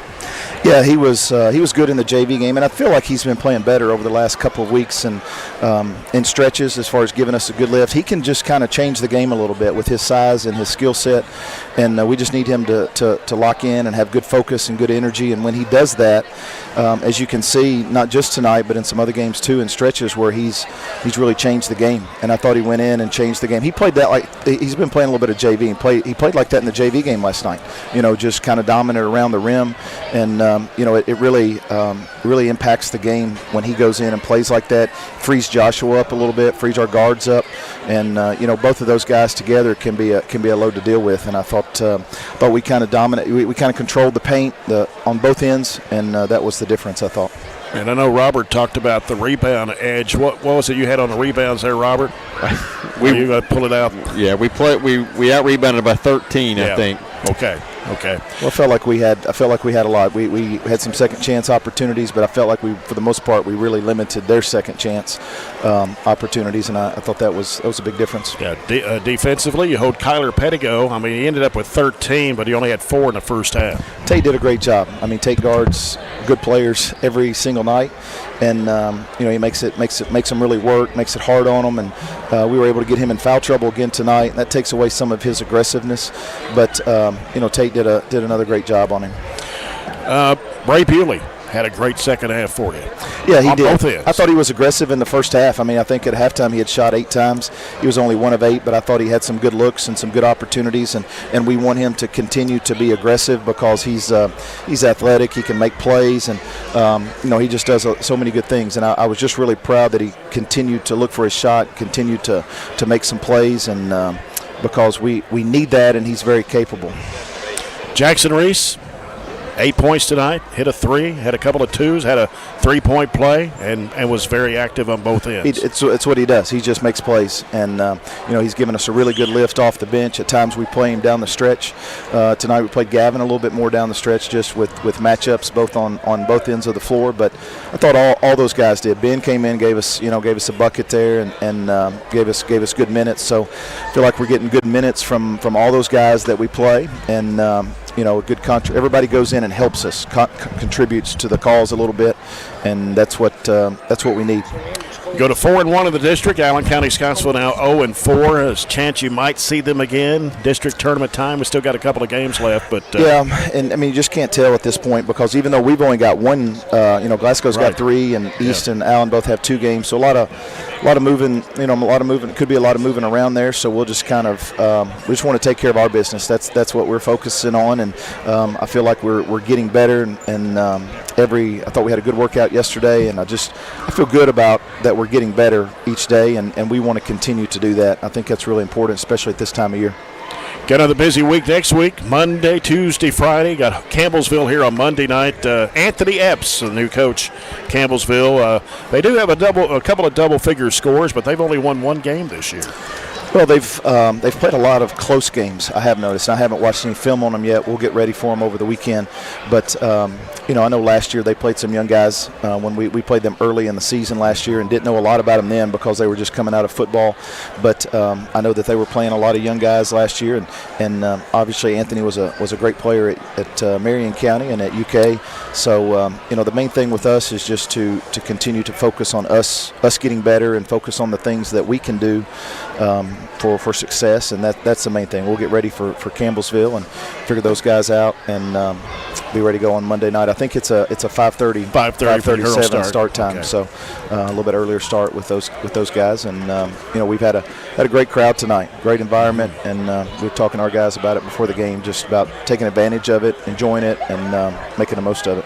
Well, Coach, congratulations to you. All right, have a good weekend. We'll see you on Monday night.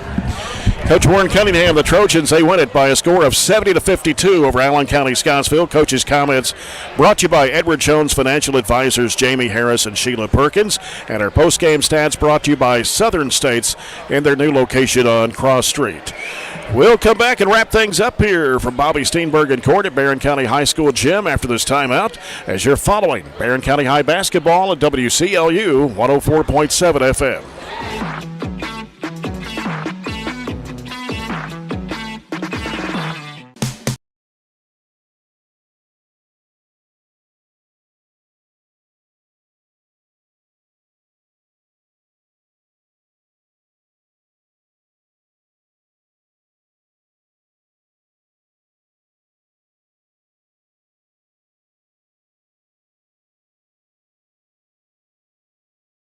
If you are a Glasgow EPB cable TV customer, here is some exciting news. The Glasgow EPB has partnered with American Cable, your local authorized dish network retailer, to help you save with TV packages as low as $91.99 a month with a 2-year price guarantee.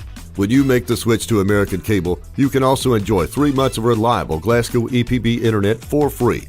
Hurry now, as this offer won't last long. Call 270-651-8341 or 270-847-4542 now. So Aero Safety is an international safety consulting company based right here in Glasgow, Kentucky. We offer a wide variety of services, ranging anything from safety training to administrative services like policy procedures. It's any manufacturing, any industry around our area, we can apply that. And we can also make everything site-specific to the customer. So we make sure we're incorporating the company's policies, procedures, applicable hazards, equipment, things like that it's make it more relevant and engaging for the customer. Aero Safety is here to keep your employees safe and keep your business headed in the right direction. Growing up is realizing that everyone who told you to eat your breakfast when you were little was actually eating this for breakfast. It's your turn to take your place at the breakfast table and savor the taste of culinary independence with freshly toasted bagels at McDonald's. Indulge in the breakfast you've always wanted and start the day off the right way, your way. Ba-da-ba-ba-ba. Cold weather means you've got some things to take care of, like heat to keep you warm and comfortable. Put it on your list of things to do. A call to Southern States Glasgow to fill your propane tank. Southern States is one of the top suppliers of propane gas in the country, and your Southern States in Glasgow is the local, smart, reliable source for all your propane needs. Safe, clean-burning propane gas is the premier energy source for heating and appliances. Call 651-6167 and 651-2159. And we are now on 120 Cross Street, just off 31E South. Just past the railroad tracks.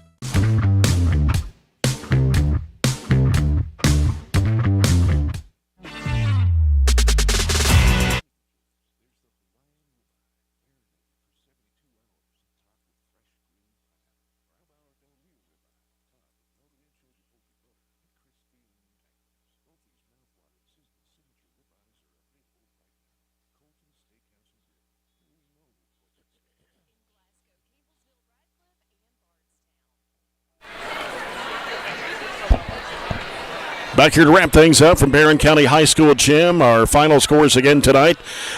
Just got a final score in the Glasgow-Warren East game. That game was heard over on our sister station 103.1 FM with Chase Landrum and Bruce Tribune on WCLU Blue. Warren East defeats Glasgow girls tonight 59-26. Here tonight, it was the Trojanettes winning their earlier game 69-51 over Allen County-Scottsville's Lady-Patriots. And here in the boys game, the Trojans win 70-52. Well, we'll be off until Monday night as we have a big 3-night week again next week for the Trojans and Trojanettes as Barren County will host Campbellsville here in a girl-boy doubleheader. The girls' game starts at 5:30 Monday, so we'll be on the air Monday at 5:15 with the Don Franklin Glasgow countdown to tip-off. Then we'll head to Russellville on Tuesday, Glasgow here next Friday. So another busy week for basketball here on the radio. My thanks to Robert Bauer. Jake Norris, our studio producer. Aaron Russell heading up the live stream tonight until Monday night. This is Jay Turner. Thanks for being with us. Have a great weekend, and good night, everybody, from Bobby Steenberg and Court at Barren County High School Gym.